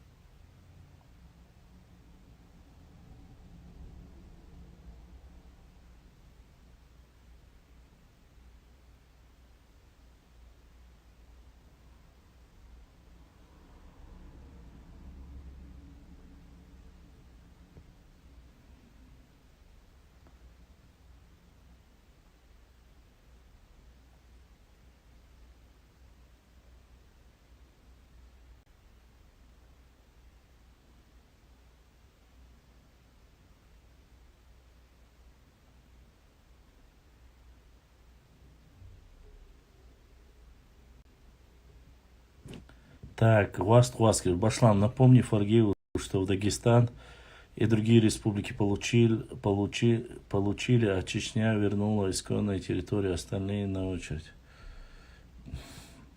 Я думаю, он это прекрасно знает. Но сейчас важнее больше задеть нас, наверное. Я не знаю, пост может быть и старый, или не знаю, но в любом случае мне это прислали сейчас. Сказали, типа, посмотреть, ответить. Если есть понимание. Конечно, понимание есть. И оно, конечно же, может кому-то нравиться, а кому-то нет, но факт остается фактом.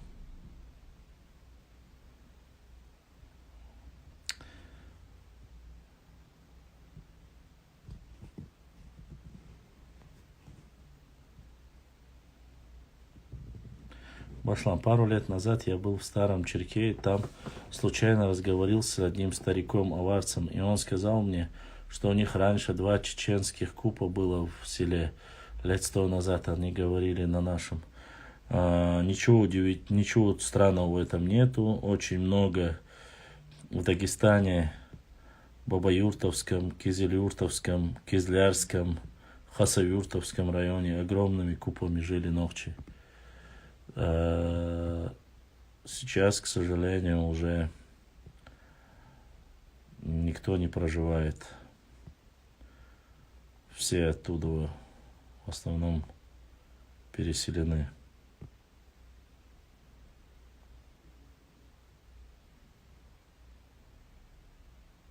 Дорогие друзья, не забудьте ставить лайки и подписаться на канал, кто еще не подписался. Какие-то вы Баркал, сегодня всем тихие. спасибо. Реально. Больше пишут через WhatsApp, чем...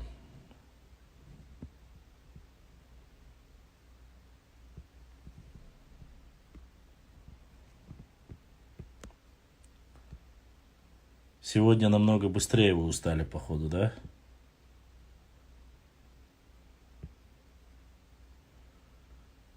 Бывает не без этого.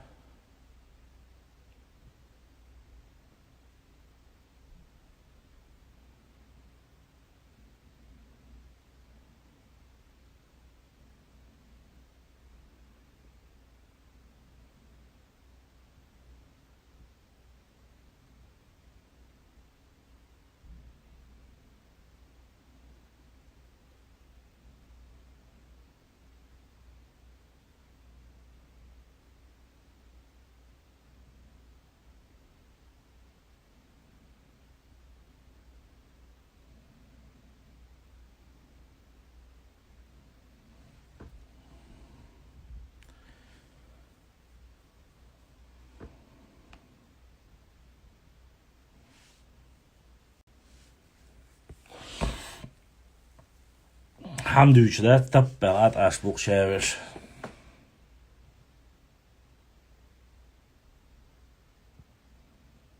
Все молчат, и я молчу, бях, что не дает.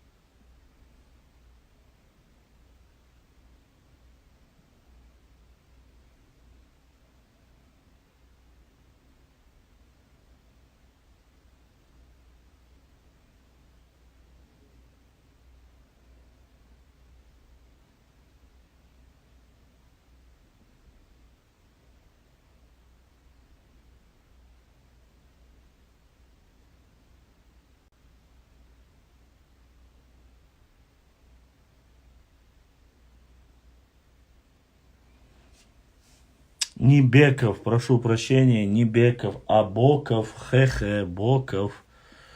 Я же сегодня пост специально, чтобы вы снова и снова не спрашивали, сделал, загрузил.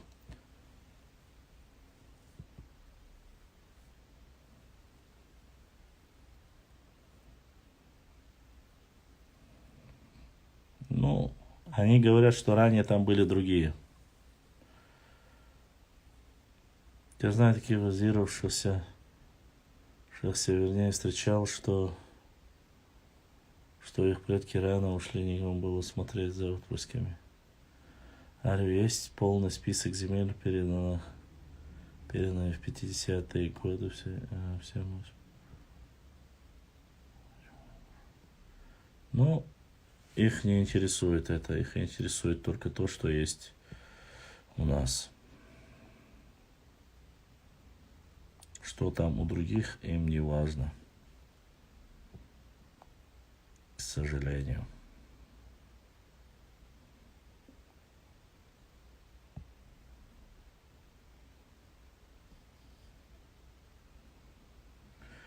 Других-то претензий нету.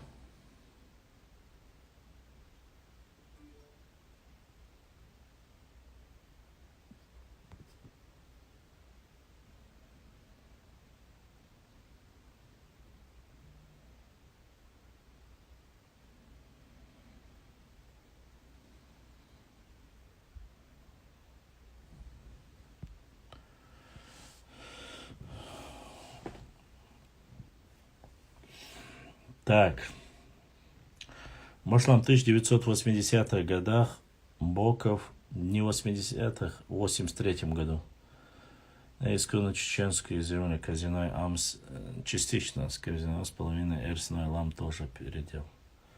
Заур, ты не смотрел мой последний пост, походу, да? Ты мне это рассказываешь? Посмотрите, читайте посты, которые я загружаю. Посмотрите, Инстаграм, последний пост про это. А насчет Станица Наурская была основана чеченцами и казаками. На это мы имеем полное право. Так речь не об этом идет. Просто закидушку нужно закинуть, что было вместе. Я же говорю, я реально вот то, что происходило, если бы в 1934 году не объединили бы, то картина была бы реально другой. Наша республика была бы еще больше. Вот. Потому что эта вся часть бы осталась бы за Чечней. Эти земли сами добровольно вошли в состав Чечни. В 29-м они вошли в состав Чечни. Башлам, когда на Жиртовском районе оползни были оттуда, на Жиртовца не пустили. В Малгобекский, Сунжинском районе не пустили. Вот этого я уже не знал, Заур. Вот это уже что-то новое. Когда были на Жиртовском районе оползни были оттуда, на Жиртовцев не пустили в Малгобекский, Сунжинский район. Вот это, если этому есть подтверждение документально, вот это уже важно. Это вот уже очень даже важно.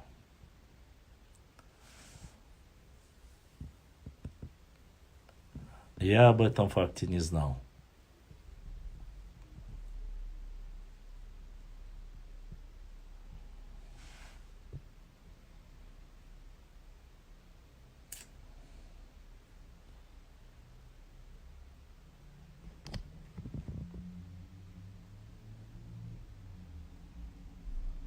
Откуда вообще на Кавказе взялись казаки?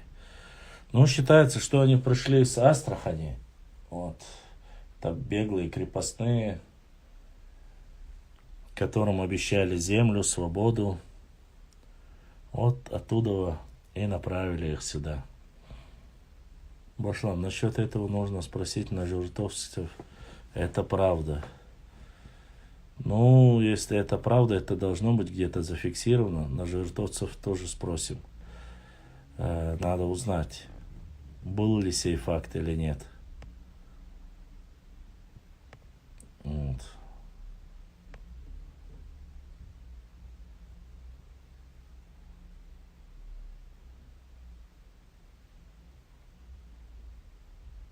Ну, я знаю на жиртовцев. Я поспрашиваю.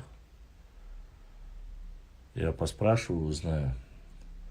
Узнаем, насколько это достоверно и насколько это правда.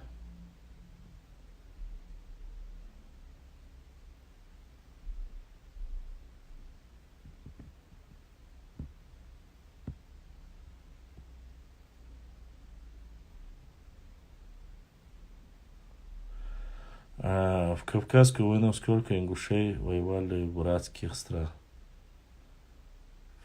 В Кавказскую войну сколько ингушей воевало в братских странах? Я не понял вопроса, Алиберт. Ты про что именно говоришь?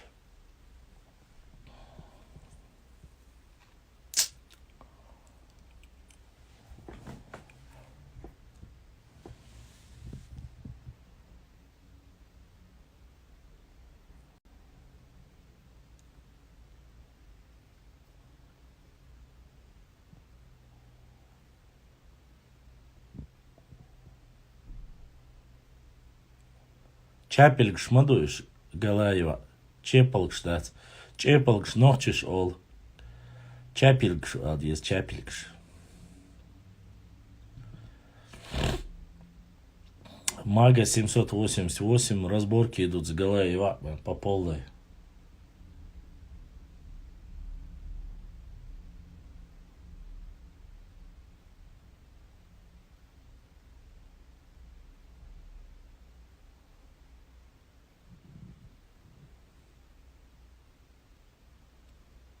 В каком году это было? Про оползней в Ножеюртовском. И что не впустили?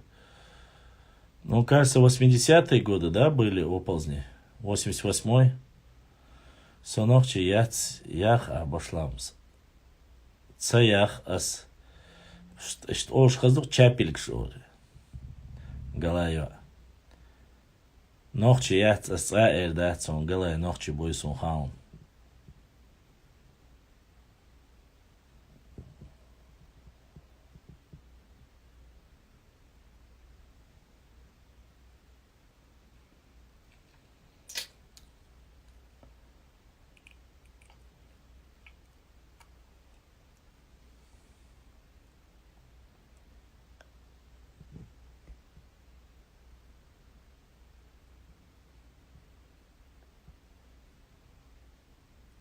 В Ножеюртовском районе оползни были где-то 80-х годах, да. Ибраим, у нас вообще на связи YouTube. Сколько человек там?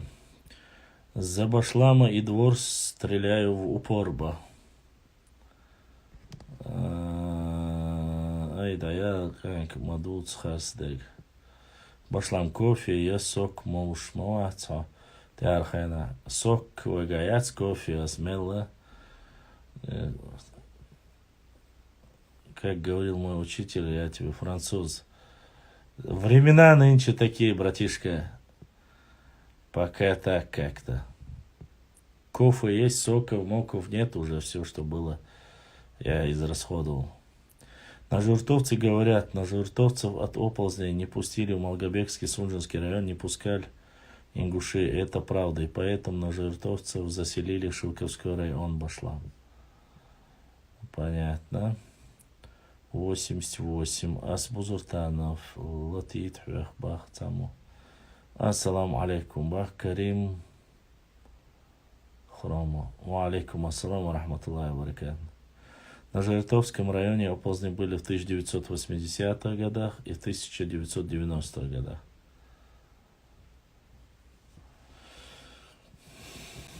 Честно, про этот случай я не знал, не слышал. 6 в Фейсбуке. Ну, ничего, ничего.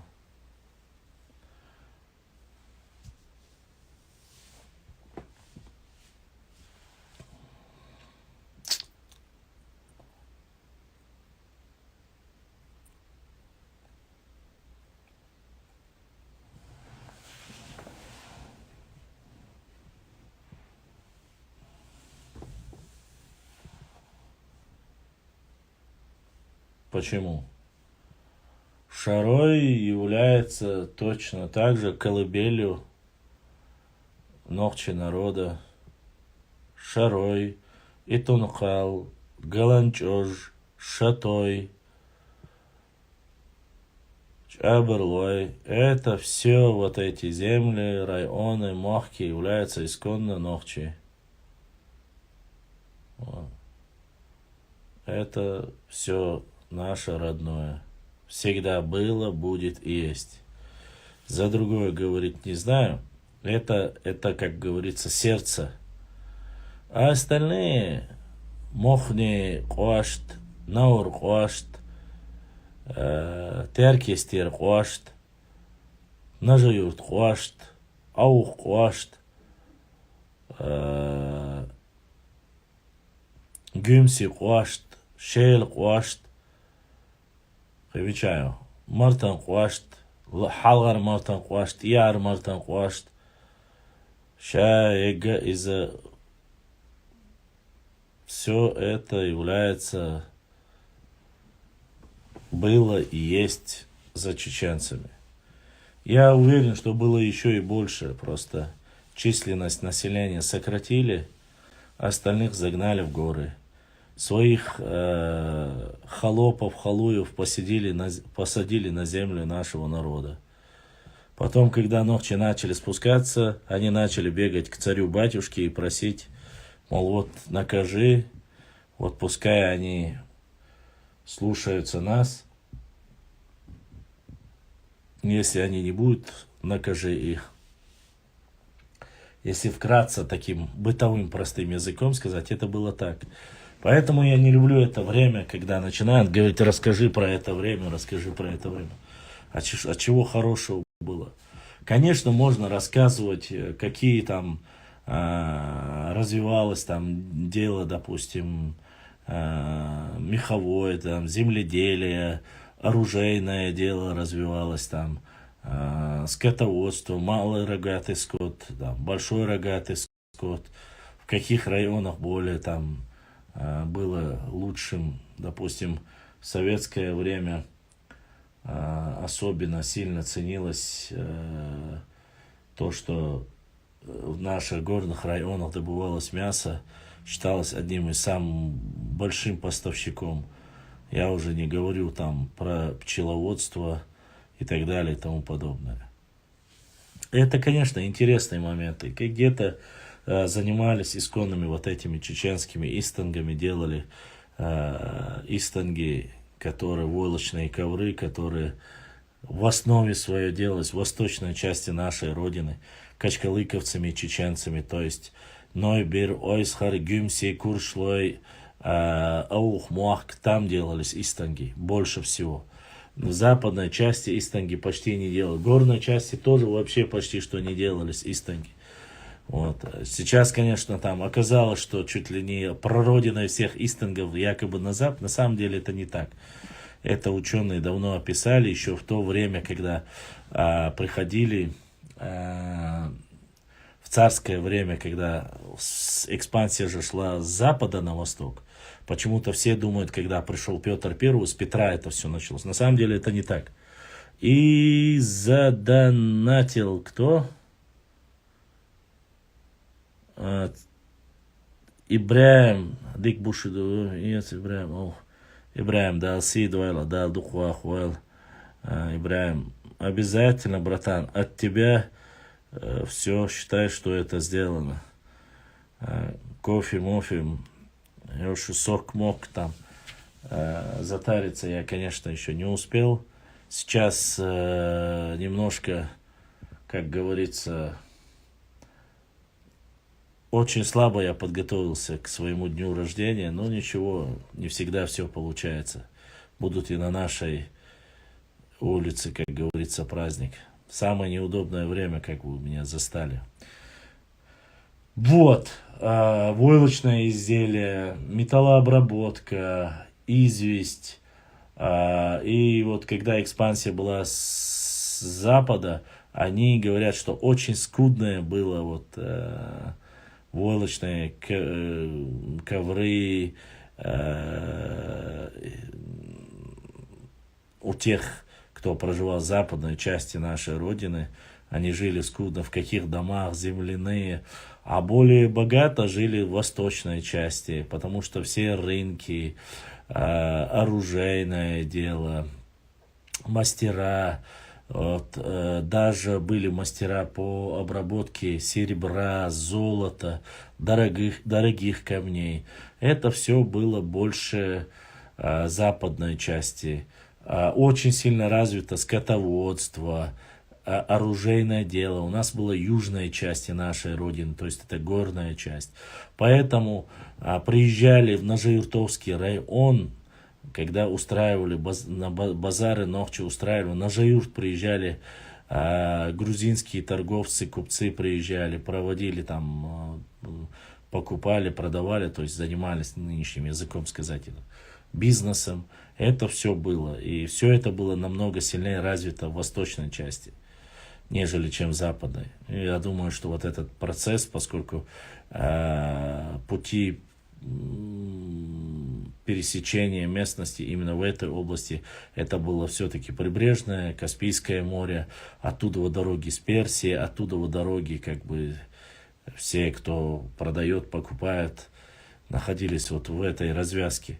В горной части, через горную часть редко проходили, и вот область шелкового пути, он идет уже дальше, идет по плоскостной территории нашей родины.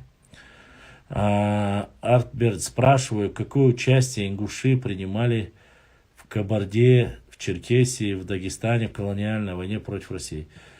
Никакой, фактически никакой, минимальное. Никакого участия они не принимали на стороне ни адыгов, на стороне ни дагестанцев. Я, по крайней мере, не слышал ничего подобного. Чего нет, того нет. Против политики царской России, на стороне царской России они были в основе своей. Но опять же не все, частично некоторые небольшие, то есть какие-то тейпы были и против. Ну, как смотрите, то, что пишет Ткачев, он говорит, вот на бегах они были как чеченцы там и остальные набеги делали. Но в войнах они, насколько я знаю, да, и они и сами пишут, что они были на стороне царской России, и многие звания, там, генеральские, не генеральские у них были с ними. Насколько я знаю, в русско-турецкой войне они были на стороне России. Опять же, это я знаю от их историков. Вот. А так, в Дагестане вообще никакого они не имеют отношения к Дагестану. Да, там и не воевали. Они не граничат с ними. Не знаю, они... в какой войне они были, честно. Я не знаю, может, я не интересовался так глубоко, но, насколько я знаю, такого нет. Француз, брат, я отлучусь на пару минут. Хорошо, братан. Огромная благодарность, да, братьям, которые поддерживают, донатят. Это, как говорится, честно скажу, ваша вот поддержка, то, что вы делаете поддержку, вот, благодаря вам мы и проводим многие работы наши, которые проводят. Абсолютно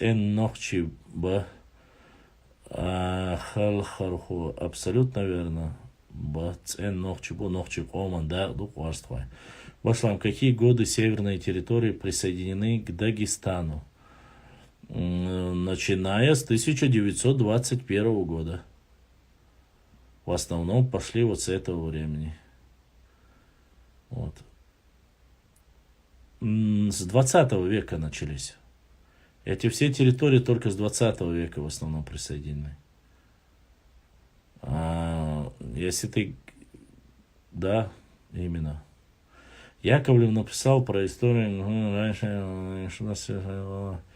Да, Дзаур, есть такое. Ночи будет, да. Ночи будет, ах, бах, шатос, цакейтер, саам, болчуна.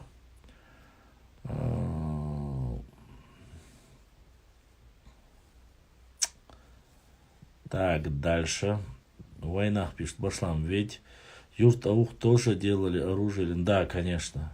Не юрт-аух. Я все-таки, поймите, определение аух это больше, это междуречие Терека и Сулака и до самого Каспийского моря. Я не замыкаю в аух сегодняшний. У аухи были очень большие экономические развязки. То есть торговля проходила там, многие вещи, и по сути своей аух был более богатым в тот период.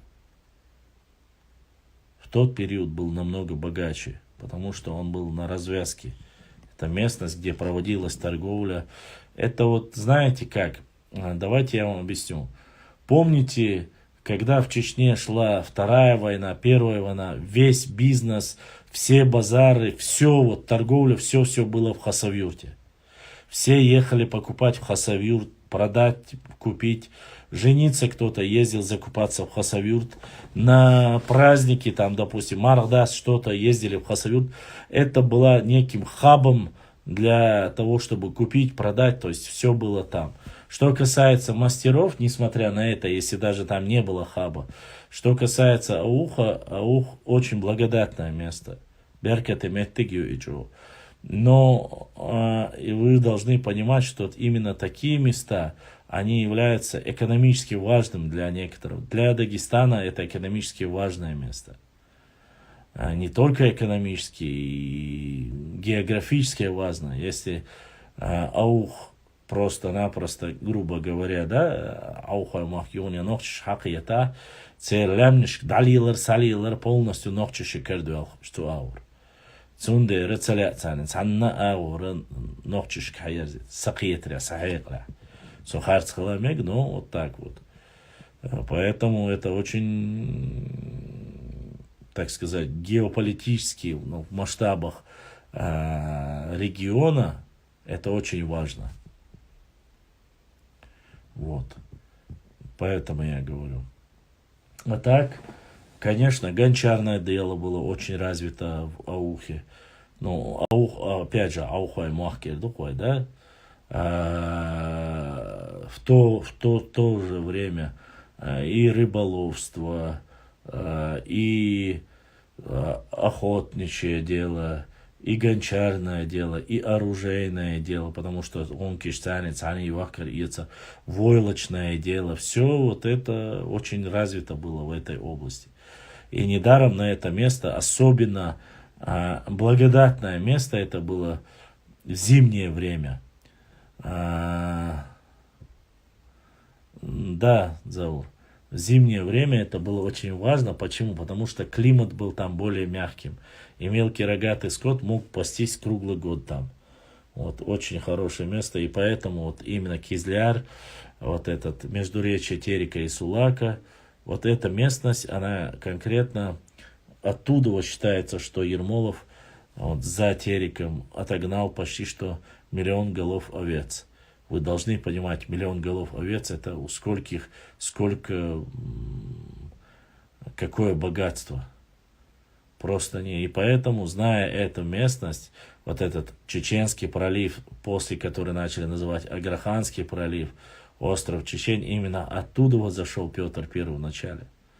Там же находился недалеко и Тарки, и Индерей, и вот на именно важных местах строили же вот эти крепости внезапно и так далее. Это все делалось специально. Россия знала, куда ставить важные В этом году разрешат 23 февраля собрание в Ауха. Умар пишет. Я не знаю, Умар. Может быть, может нет. Я не знаю, что там будет, насколько это актуально. Я не могу говорить. Это в основном делают же это кто? Сами ауховцы делают. Наши ногчи, которые проживают там, на исконных своих землях. Дадут ли им разрешение или нет, я не знаю. Но опять же сейчас подняли, якобы появился этот, не якобы, а первые уже люди, которые заразились новым штаммом вируса. Раньше был омикрон, а теперь кракен называется, да, этого новый вид коронавируса, кракен называется. Им якобы уже заразились и в Чечне. Я не знаю, насколько это, как говорится, распространится, не распространится. Каковы будут и действия, я не знаю, честно сказать. Будем надеяться, посмотрим. Будет, нет, не знаю. Вот.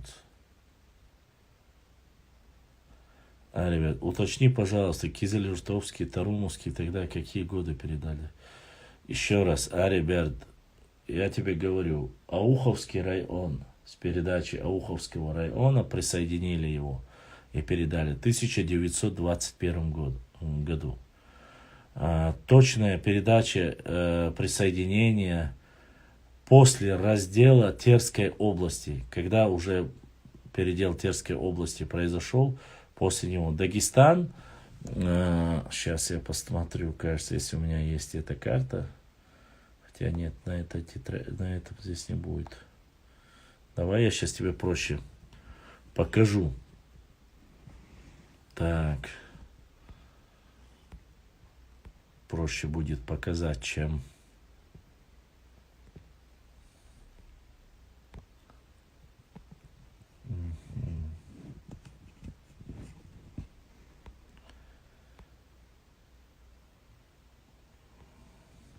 Ну смотри, видишь карту? Это 19 век. Видно, да? Выбрать другой объект. Смотри, это 19 век. Сейчас я тебе покажу. Пределы реального.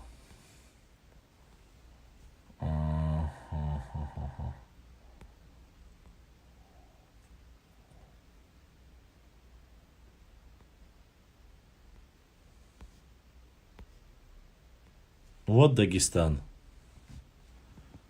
Вот он, Дагестан. Черт.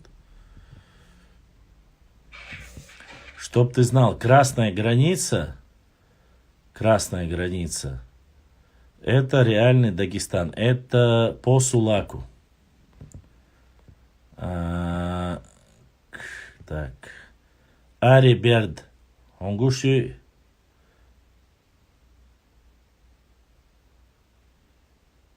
То здесь еще, если я не ошибаюсь, Аух не входит туда.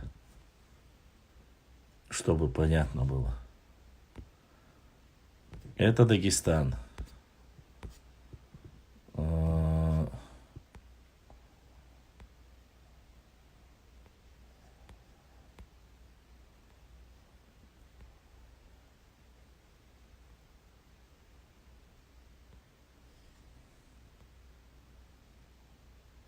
Ну смотри.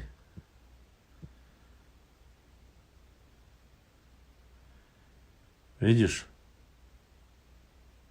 Написано Мичик, Аух. Видишь местность? И здесь он не идет как Дагестан.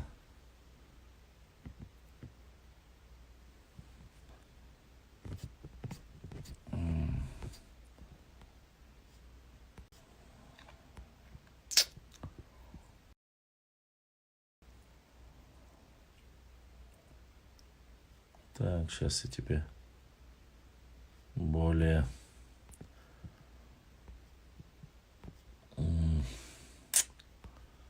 Так. Так. Ищ.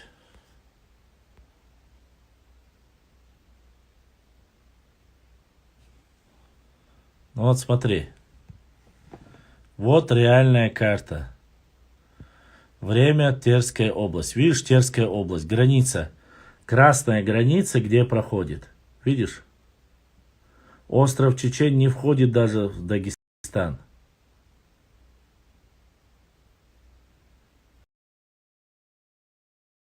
Видишь? Вот граница северной части, которая не примыкает. Тимирхан, Шура, вот Дагестан, Петровск. Вот они, этой местности. То есть по Сулаку идет граница.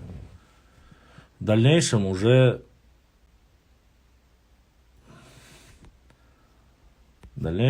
конечно же, картина меняется.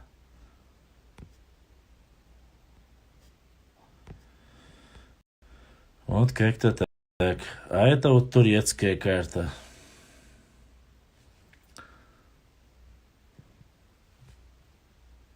Вот так вот. Шейх Мансур спрашивает. Башлам, слышал ты?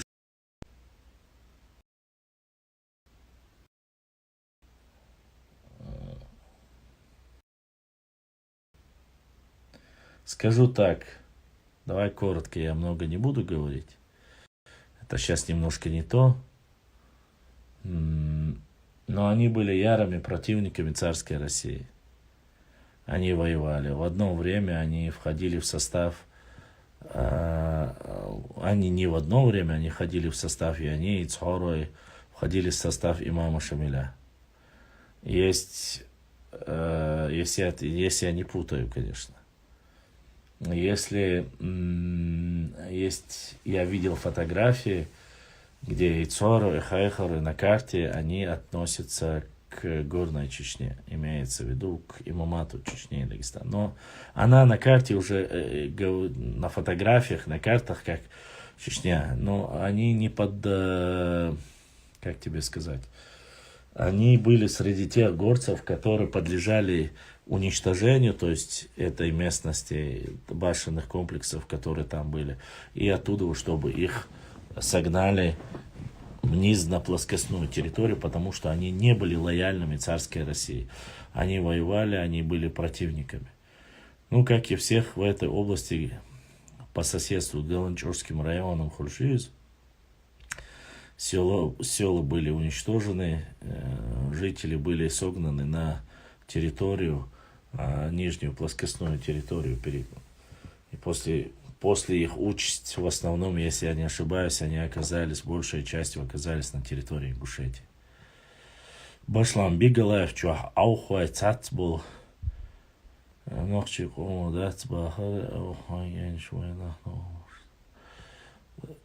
Я в Бигалаеве не сижу, и все люди, которые там сидят, для меня это немножко непонятно. Многие люди сейчас представляются, якобы они аухуайдуй, там начинают говорить, вот это фитна якобы занимается. Пускай придет хоть один ауховец и докажет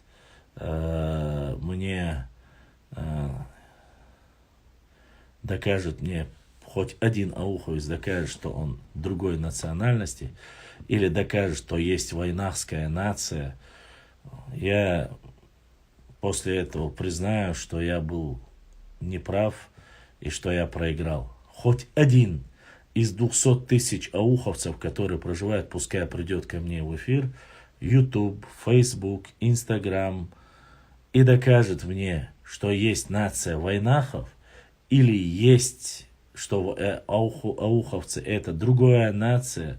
Если хоть докажет, я дам хоть 10 миллионов рублей. Я дам ему лично 10 миллионов рублей, если он мне докажет, что ауховцы это другая нация, с другой культурой, с другим языком, с другим ДНК, и они отдельные, независимые. Вот, я дам суперприз 10 миллионов. Я откуда, что угодно сделаю. Но сейчас Буарша была, Кал Маа была, пускай придут и докажут мне. Тогда мы поговорим. А болтать, сидеть в биголайфе среди девочек, болтуны, которые не знают, от кого они произошли, откуда они произошли, болтать может любой. Тем более несмышленные 15-летние придурки, которые лазят в разных социальных сетях и бросаются громкими словами «тхо ногчи, да, тхо отдельно, да» и так далее и тому подобное.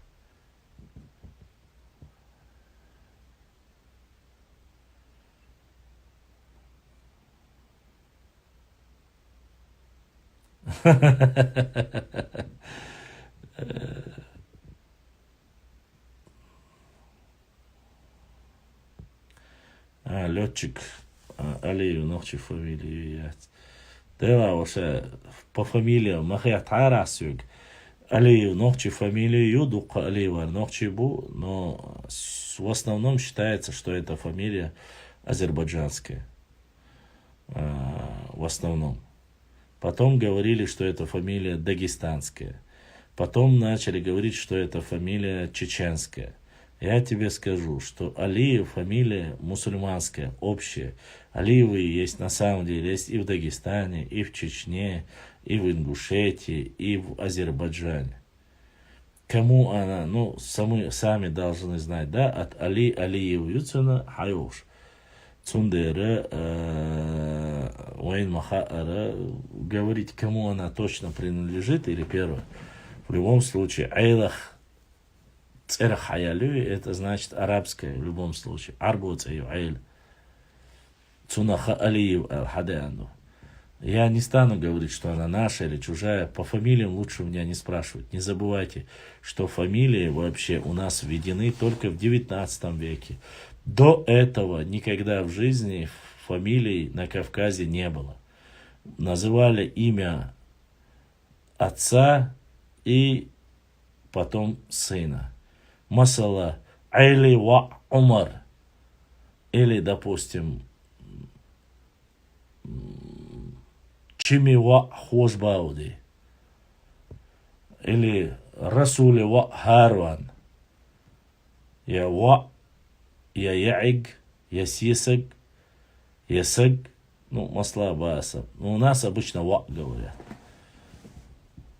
А вот ва уи не из нахчумата и что. Надеюсь, я тебе ответил. Что там, кто там еще мне вопросы говорит, что задал, что я якобы не ответил. Так.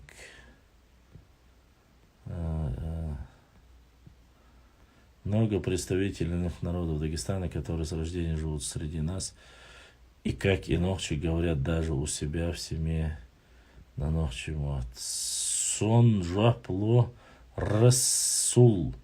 Хинс ханги было хуш, делирсон Расул. Жапло. Башлам, порой есть те, кто забыли, что они не ногчи. На обиженных воду возят, не обижайтесь. Ага. Жолобова, ассалам алейкум, башлам, бюстик хейлха. Ва алейкум ассалам ва рахматуллахи ва баракату. Дал юзил или дал юзил. Я просто не знаю, девочка или мальчик, там по окончанию девочка, а так я могу ошибиться. Ассалам алейкум. Ва алейкум ассалам ва рахматуллахи ва баракату, злой.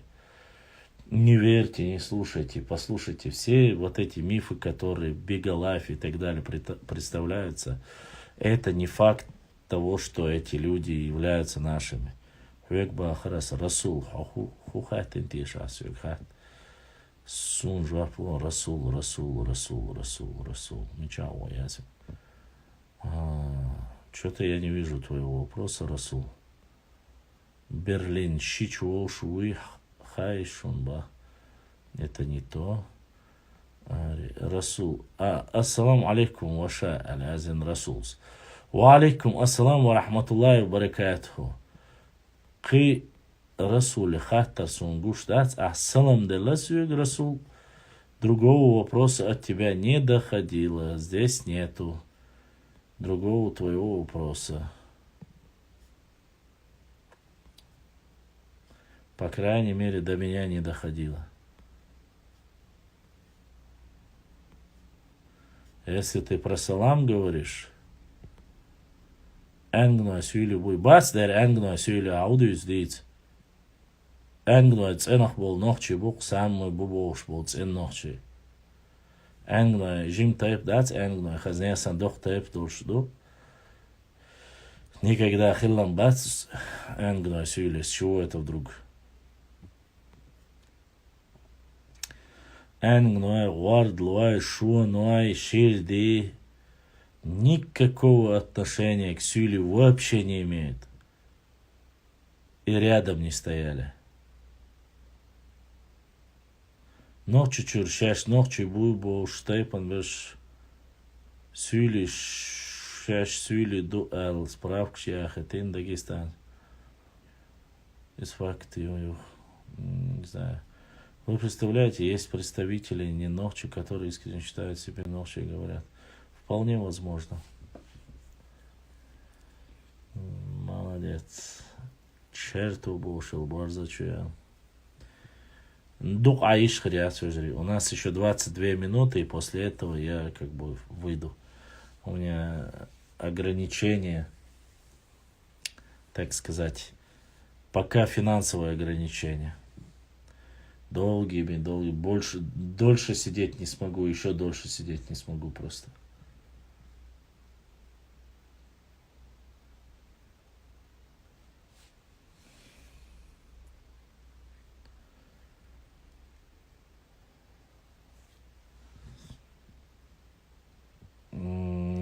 Энгдо азлой хишт мал зэмала. Энгной ценбу бог шарабу нохчу бом. Ассаламу алейкум изри. Ва алейкум ассаламу ва рахматуллахи ва баракатух.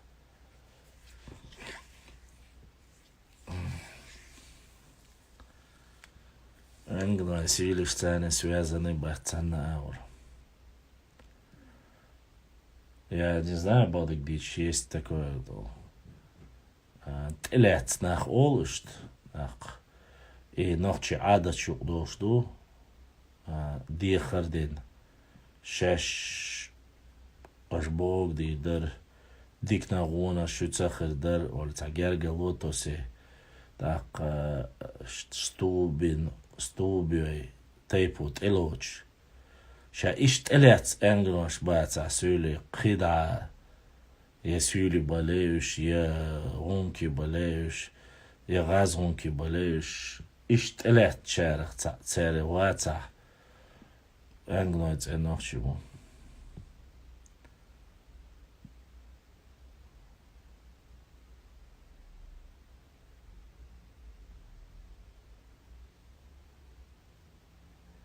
Барз эл эдик элла.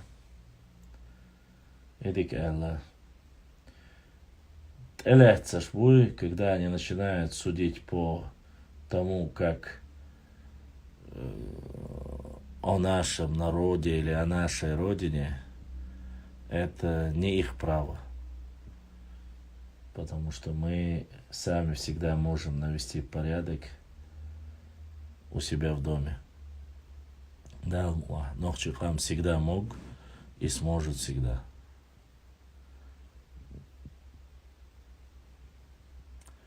Никаких вопросов по этому.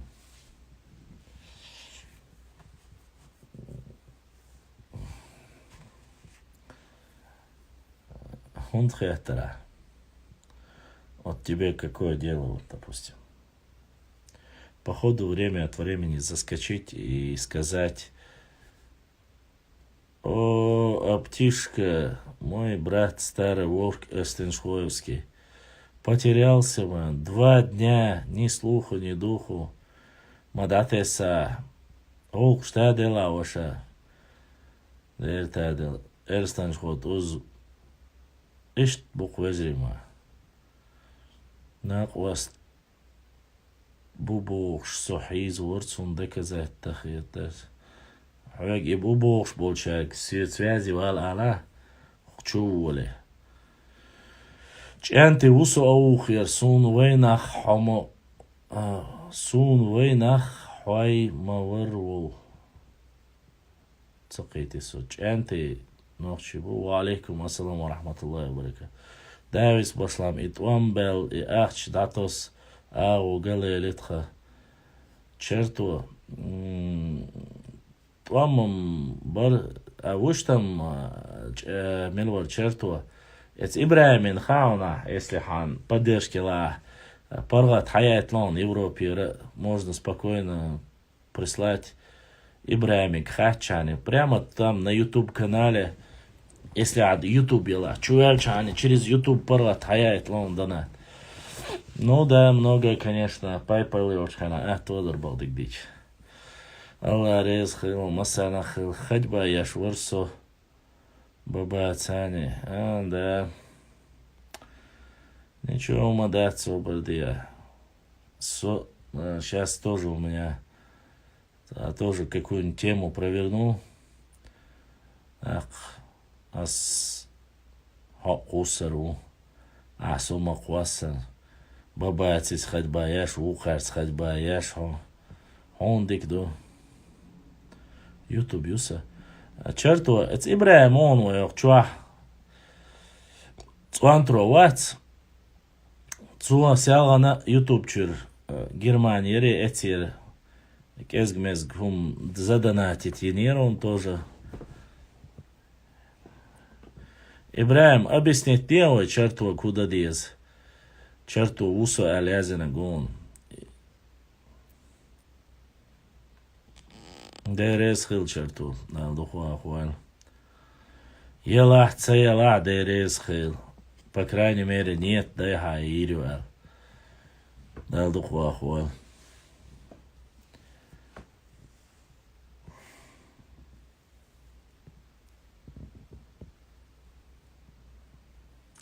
Там прямо идет реклама на этом, на Ютубе. Задонатить, на donation, да, маятин, он сразу переводит в рубли и отправляет.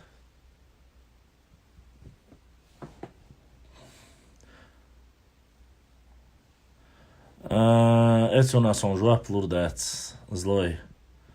Давай я не буду тебе на этот вопрос отвечать, хорошо?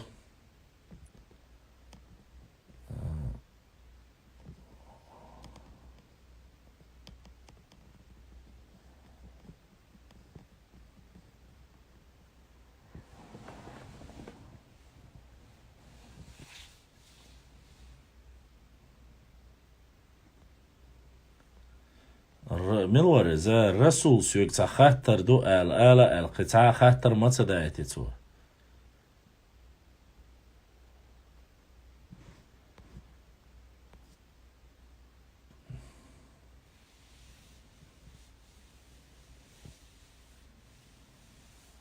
ونخ حموخ يشو сообщение шбаха Расулс. Расул. Сунца, ахая этна газдаяша. Я все, что вижу, может, как ты отправляешь, я не знаю. Чертвос я этна гушу. Бюстик юэл масер, нохчик ам вежри, ижри, могшил юлшу масу. Дерез хилшун масан бусуб нахана алязина. Жолобова. Дерез хон хил дал дукьяхуэл дал сидуэл. Здесь остальное я зачитал. Апти написала. Чанти усо аухир ал язина. Чанти усо аухир. Вот и науш цадойсун и мухуар дартиеш ал. Иза бодик дич тунхо эл датси. Мюх наукар во наукши гарши нихи дуй. Нихши гарши набац. Родинись язинас. Из-за хуна непосредственно нужно посмотреть чайчантыш хаттеза. Башлам, почему я не вижу вопросы и ответы черту? Черту задал мне вопросы, и я ответил. Если ты не видишь, значит ты у него в блокировке. Или ты у него, или он у тебя в блокировке. Расул, я тебе ответил. Ханикш гарш дари нихи сунайтра гарш вайг хаусло чанти шахлат язен хажвиз мича масгарду цер. Я нихш хазло мятсун чанти хамюхчан относиться дяшу ала сун хурдац إذا حتيبا وقرقوي ديدا والله يا ديفيد ديشيتش والله يا ديفيز ريبقنش بويت سار أغدي يصحو ميوشنيقي وال جانتي تندير باس أحو عوهو مخكا جانتي بو يخأسون جانتي بو جين خو بو صنعية رحتيقا تندير ну уже эш ба той قدش هتي بوسيقا زاند خواي ну 45-40 шо нуай так аккуай чунгруай дукабу. Я у него блокировки, он же у меня в друзьях стоял. Я не знаю.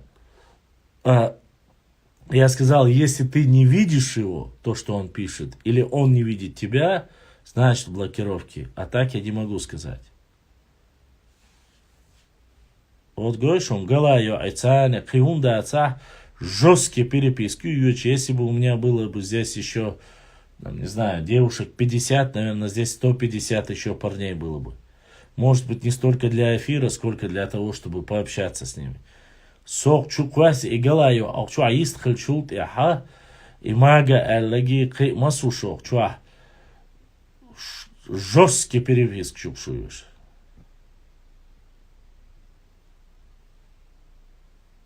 Прямо, я не знаю, любовь и цветы, ромашки. Целый роман. Санта-Барбара, Юктаюч. До нынешних пределов аух довели, наверное, начиная со времен Ермолова. Хотя более раннего периода с Петра Первого. Но там не сильно было. Дальше уже со времен там Ермолова начали конкретно почищать междуречье Терека и Сулака. И загнали в нынешние пределы. Нет, не в нынешние пределы, вру. Опять же, до депортации чеченцев ареал проживания чеченцев был больше. Кизлярский район,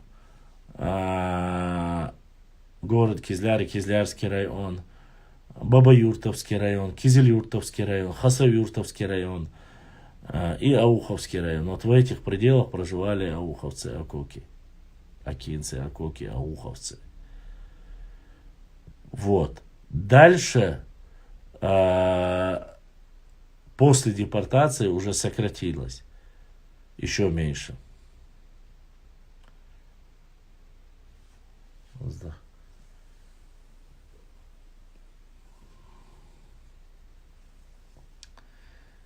Ну ничего, недолго я вас буду еще мучить.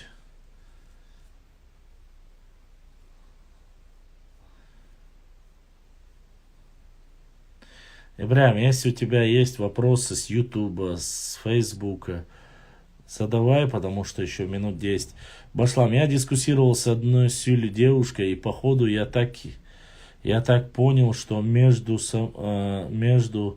самой Сюли есть противоречие, типа одна сторона говорит, что хунзахцы не Сюли,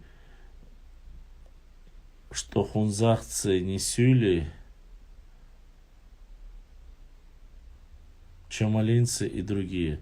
Ну, между собой, конечно, есть. Я не могу однозначно сказать, что с ними конкретно. Башлам солоду ушмон мага дерес хил. Папуаск Юсуба Жолобова. Папуаском дериацеров с чувством юмора мила, точно ночью он. Башлам напоминает мне учителя, который время от времени ругает за плохое поведение. Да нет, просто-напросто вы должны понимать, что я не против такой дискуссии, чтобы вы общались. Честно, Аллах, не против. Это не зависть, ничего, просто когда я в этот момент ваше общение пропускаю, чей-то вопрос, Сейнич Садвиш Асун ответит Садуа Олдера, чтобы этого не было. Я поэтому боюсь что-то пропустить. А так, Сюлич юк аше юк винегретию, Мадардич. Там цац Анди Дидой Шенте Угазинцар. Хотя Дидойчи Муатти, Анди Муатти вообще бокш батсон Сюли Муатцане. Но они сейчас цер Муатта бокша и сюли мат юг бахш, родной мат табахш буцар. Цундайра цара сюли. А все андийцы, которые уходили к нам на связь, или дедойцы, которые уходили на связь, царь мат, царь бас, хоуши вообще кьеч дац бахцар да. Иштхил мацауле, это то же самое, если бы хинс масла баса. Ну, аюет свой зан, куай, энгнуай, там, Китай поет свой, там, допустим, ширди, само хаэца, если бы гоуши мат хуша боч, и каэтайпан, тхонох чиду бохша цар, вай мат бийца цахацан, вай мат такита цакия, цар шашнох чиду ач, вай нох чиду бо эрма да царюш, сразу да, чай мат табо шукиеч комалду эрдар.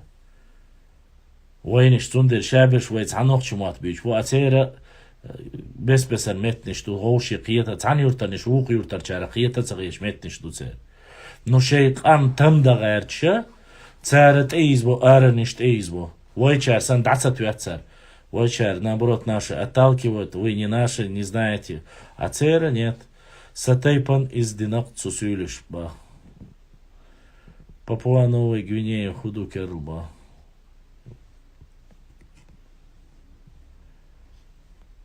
Вот. Поэтому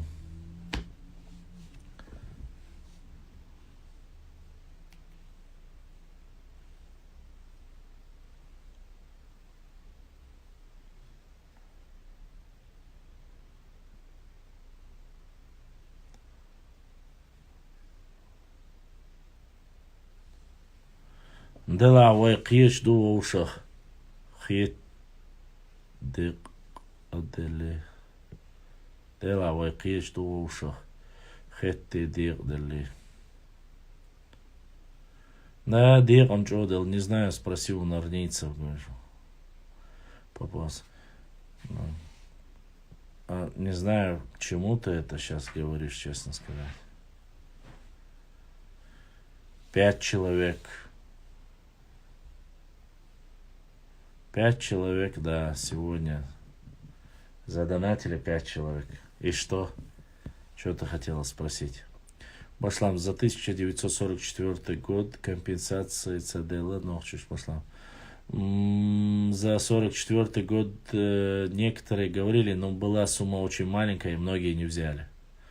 Да многие и не выжили уже за это. Не компенсация, а там открыто. Очень такая смешная сумма там была. И многие не взяли. Там должен быть возраст не позже января 57 года. То есть раньше можно, все они должны получить, а позже нет. Но сумма была очень такая смешная. 10 тысяч рублей, что ли, что-то такое. Башлам еще... Вообще, это разовая выплата, если что. Башлам еще она говорила, что те сюли, которые не отдают чеченские дома, это ваши бывшие чеченцы, Чеберло и тогда, которые расчеченились. Да, это чушь собачья. Какой наши Чеберло? Уйдется, царь, уйдется. Это болтология и отмазка. Наши Чеберло не сюли, никогда не были сюли, это раз. Во-вторых, если ауховцы не стали сюли, то каким образом Чеберло могут стать сюли? Вот. А то, что они сами же говорят, нас, горных районов, с Цумадинского района сюда насильно переселили, бог, аж мы будешь. Они с горной части переселились, причем тут Чеберлой. Просто тем самым хотят убрать вину своих людей, которые они и лакцы, которые не покидают эти земли, просто-напросто хотят себя убрать ответственность, и все. Ни больше, ни меньше.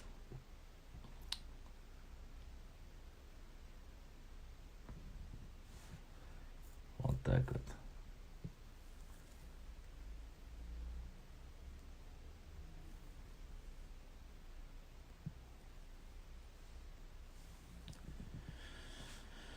Еще 5 минут, да. 17.01.1982 года. Да. 17 января 1982 года. Тайпанеш Бату.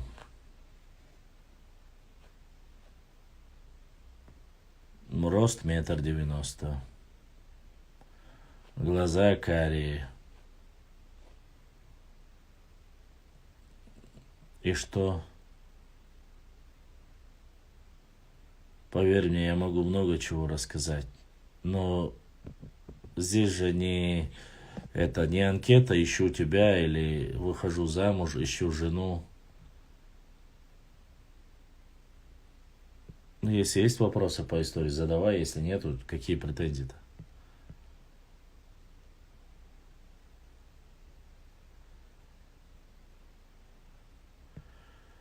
Но есть моменты, зову. Что еще ты хочешь узнать? Размер ноги могу сказать, 46-й. И?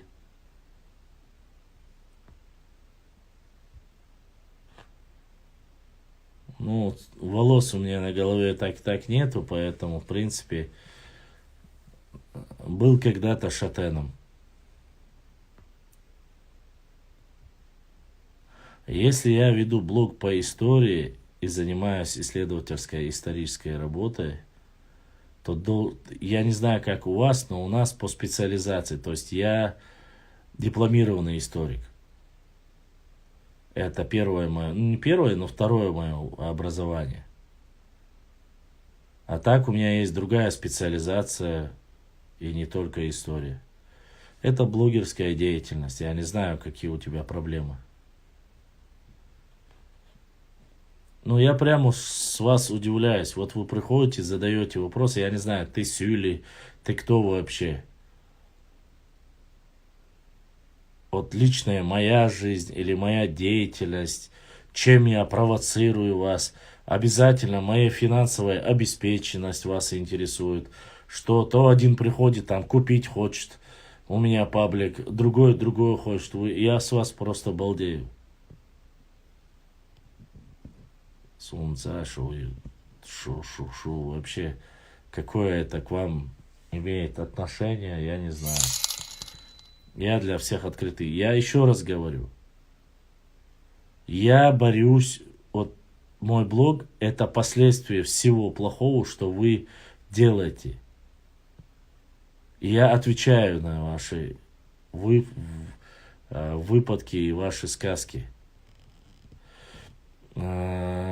Шейх Бошламу Ацонсу, шейх Мансурсу, Башламу, Башлам. Тем самым я хочу отметить, что часть сюли не признают их сюли, которые не отдают дома чеченцев. Я понял, о чем ты говоришь, я тебе еще раз говорю. Хрень редьки не слаще. Вот. Это есть такая пословица. Вот. Поэтому в наши, не наши общей статистике они всех себя считают одним единым народом. И они могли сами подействовать на них и сказать: освободите дома наших братьев, соседей, чеченцев, они мусульмане. Но они этого не делают. Этот вопрос уже длится 70 лет. Что бы они сегодня не готовили и не сочиняли. Поэтому так. Уважаемые мои друзья, мои братья, сестры, что-то хотел я сказать. И тут Ибраим говорит: What's up? What's up, bro? И вот видите, Муса отправил донат с Ютуба. Муса дал духвахуал, дал садуал. Боудиснек эзершка соудолетил. Вот сегодня первый с Ютуба донат. Вот. Боудиснек эзершка соудолетил. Вот такая вот ситуация.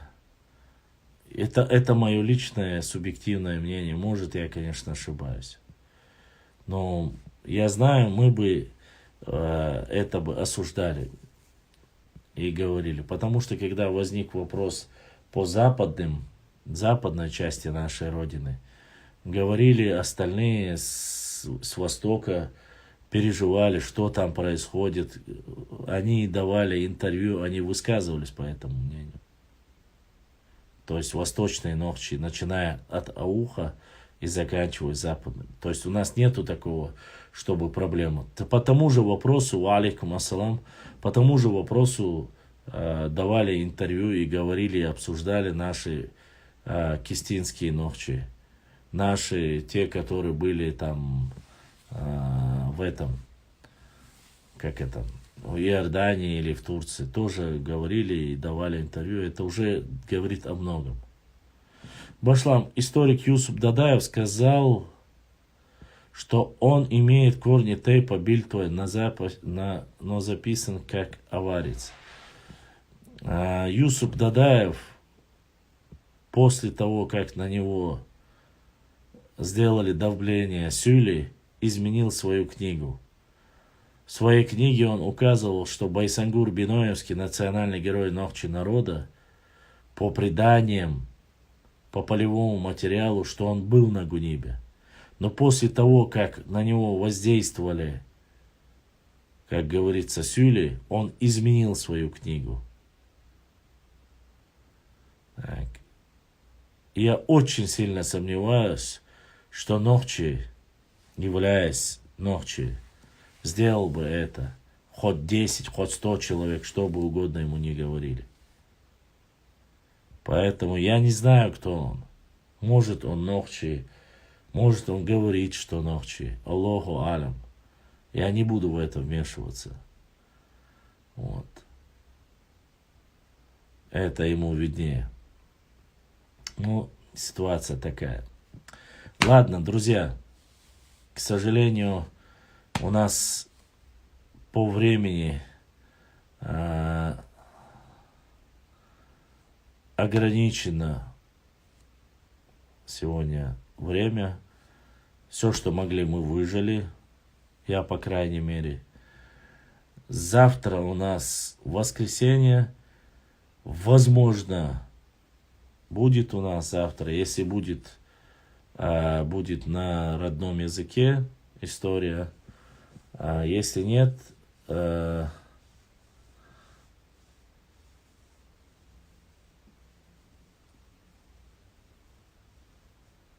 ассаламу алейкум ва рахматуллахи. Ва алейкум ассалам ва рахматуллахи ва баракату.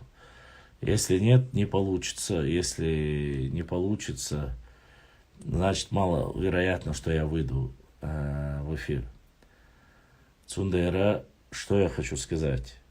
5 человек, которые сегодня на Инстаграм задонатили, и 1 человек, который на Ютубе задонатил. Вам в первую очередь Аллах да ласар дуэл ашляствовал, да дэресхейл.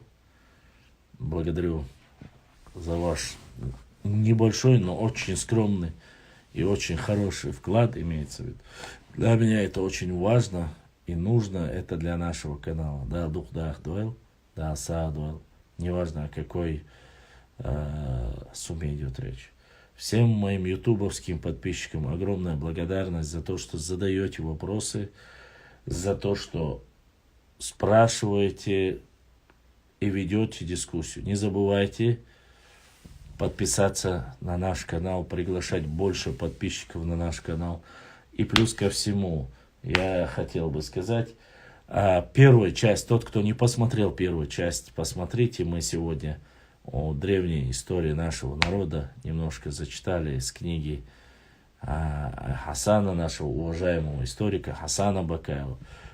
Я вас прошу, я это уже читал, но там есть очень важные, нужные моменты об этимологии нашего народа, об истории нашего народа, о взаимодействии нашего народа, переселении. На самом деле, опять же, я не рекламирую книгу Хасана или не делаю что-либо такого подобного, но есть очень хорошие моменты, которые он дает реальную почву для того, от чего вы можете оттолкнуться и дорабатывать. Ссылки великолепные. Все сегодня 3 источника, то, что мне понравилось в данной ситуации. Там использовалась и Тора, использовалась и Библия, использовался и Коран.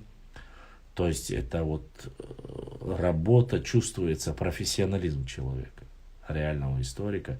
И плюс там выводы, там гипотеза и то, что он говорит.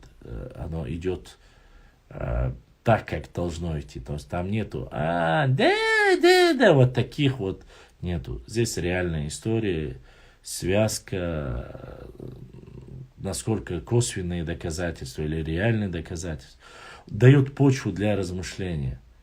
Какое отношение мы имеем к урартскому, хуритскому государству? Какое отношение мы имеем к пророку Ною, алейхиссалям? Как мы можем называться? Почему мы называемся именно так? И очень много, конечно, посвящено этому. Поэтому это я знаю, что там 7-8 страниц, но все-таки это важно. Башлам, посвяти передачу по ДНК чеченцев, пригласи специалистов с новыми примерами. Я постараюсь, не обещаю, я постараюсь, уважаемые друзья, не всегда получается, опять же, приглашать, делать все это по мере возможности посмотрим. У кого-то просто нету платформ Инстаграм, дебаты нужно проводить или в Инстаграм, или в Ютубе, или в Телеграме там, допустим. А если у тебя есть, у них бывает, что нету возможности. Вот. Я, как вы видите, стримы делаю специально. Каждый стрим, когда вы поддерживаете, донатите, я могу делать уже следующий стрим. И подготавливаться, готовить материалы. Если же я не провожу стрим, только делаю посты, это тоже имеет свой эффект. Закидывать видео, делать посты. Но не поступает никакой поддержки, и я дальше не могу продолжать работать, к сожалению. Очень, вы знаете, у нас нету рекламы, Инстаграм полностью перестал действовать, YouTube остановил монетизацию, если вы не заходите через VPN. То есть те, кто в Европе, не нужно, чтобы заходили через VPN, а все, кто с России и смотрит через YouTube, они должны зайти через VPN. И мы, вы знаете, уже 2 года уже существует канал, мы до сих пор не можем даже, грубо говоря, набрать $100 за год там, или 1,5, или 2 года. Такая маленькая монетизация, вообще ее фактически нет. А когда не идет работа, то есть я не могу дальше пополнять. Я вам говорю, у меня гигабайты материалов, но работу в дальнейшем проводить я не могу. Из-за чего? Из-за технических каких-то проблем.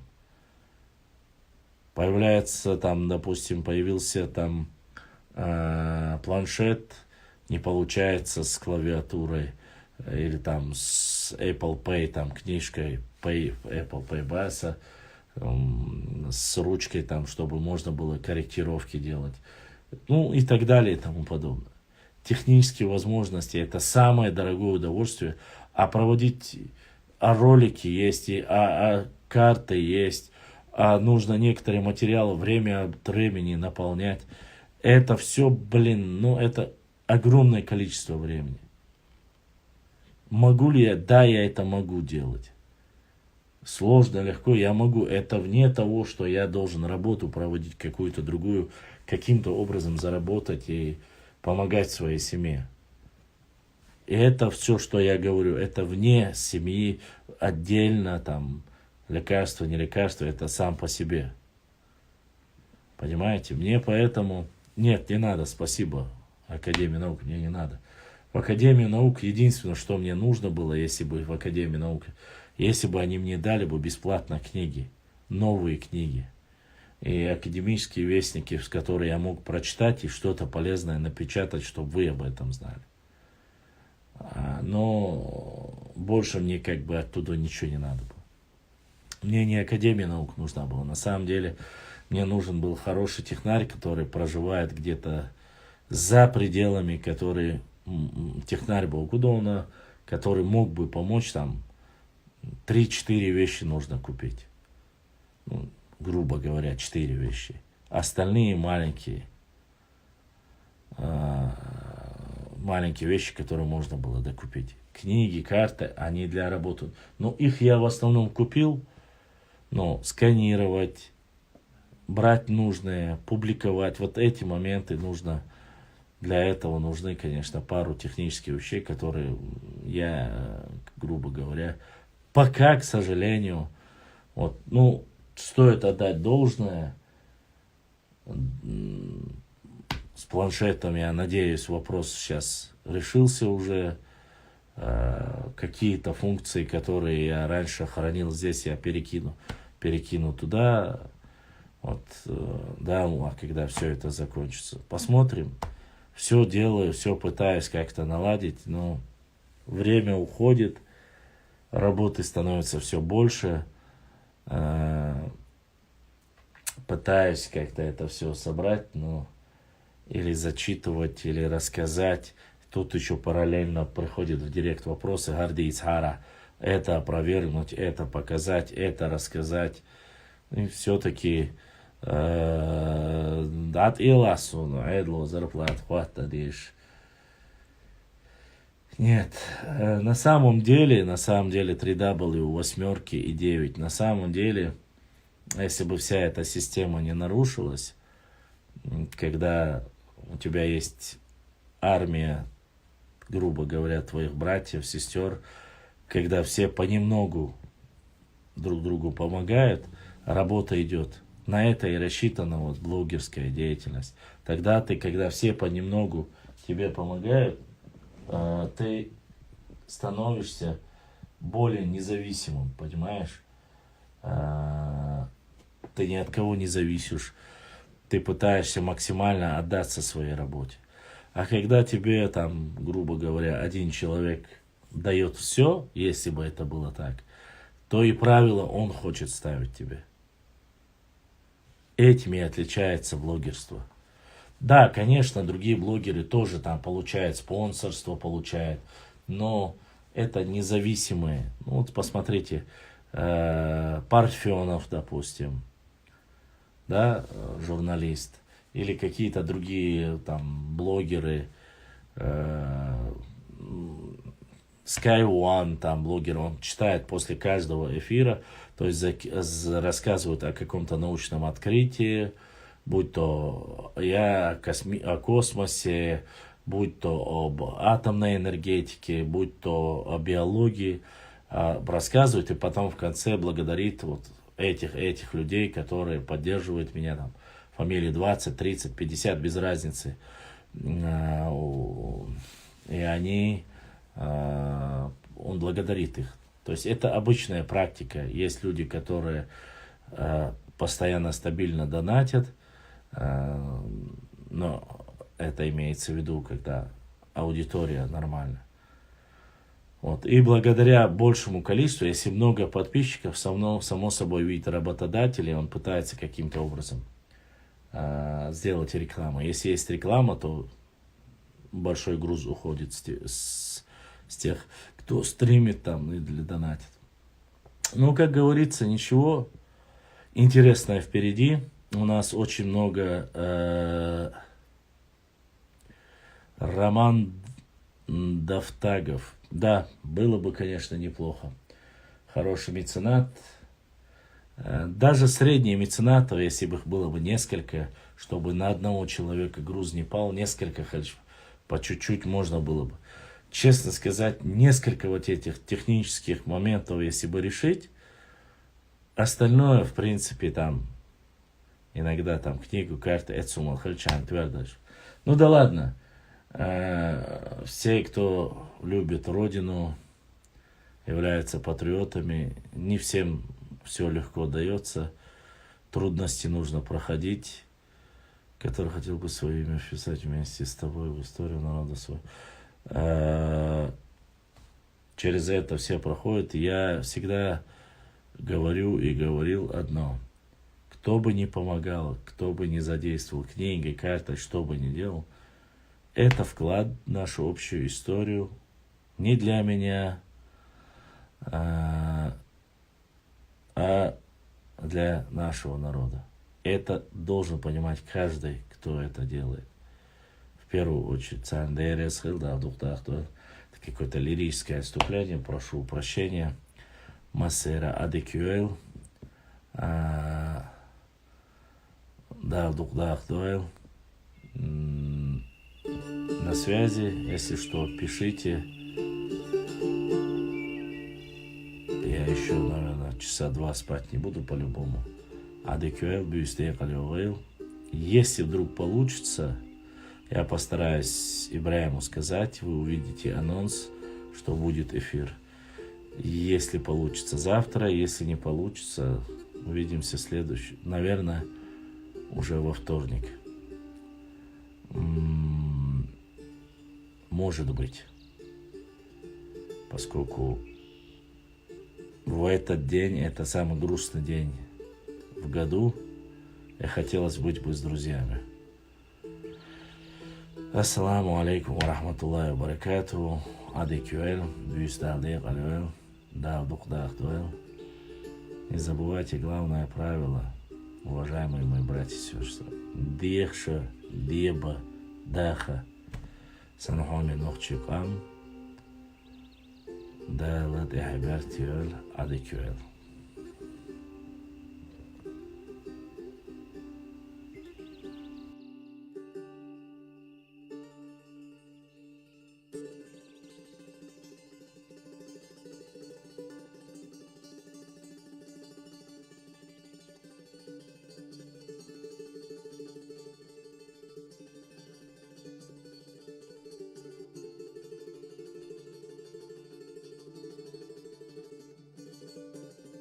Assalamu alaikum warahmatullahi wabarakatuh. Masih bisa kalau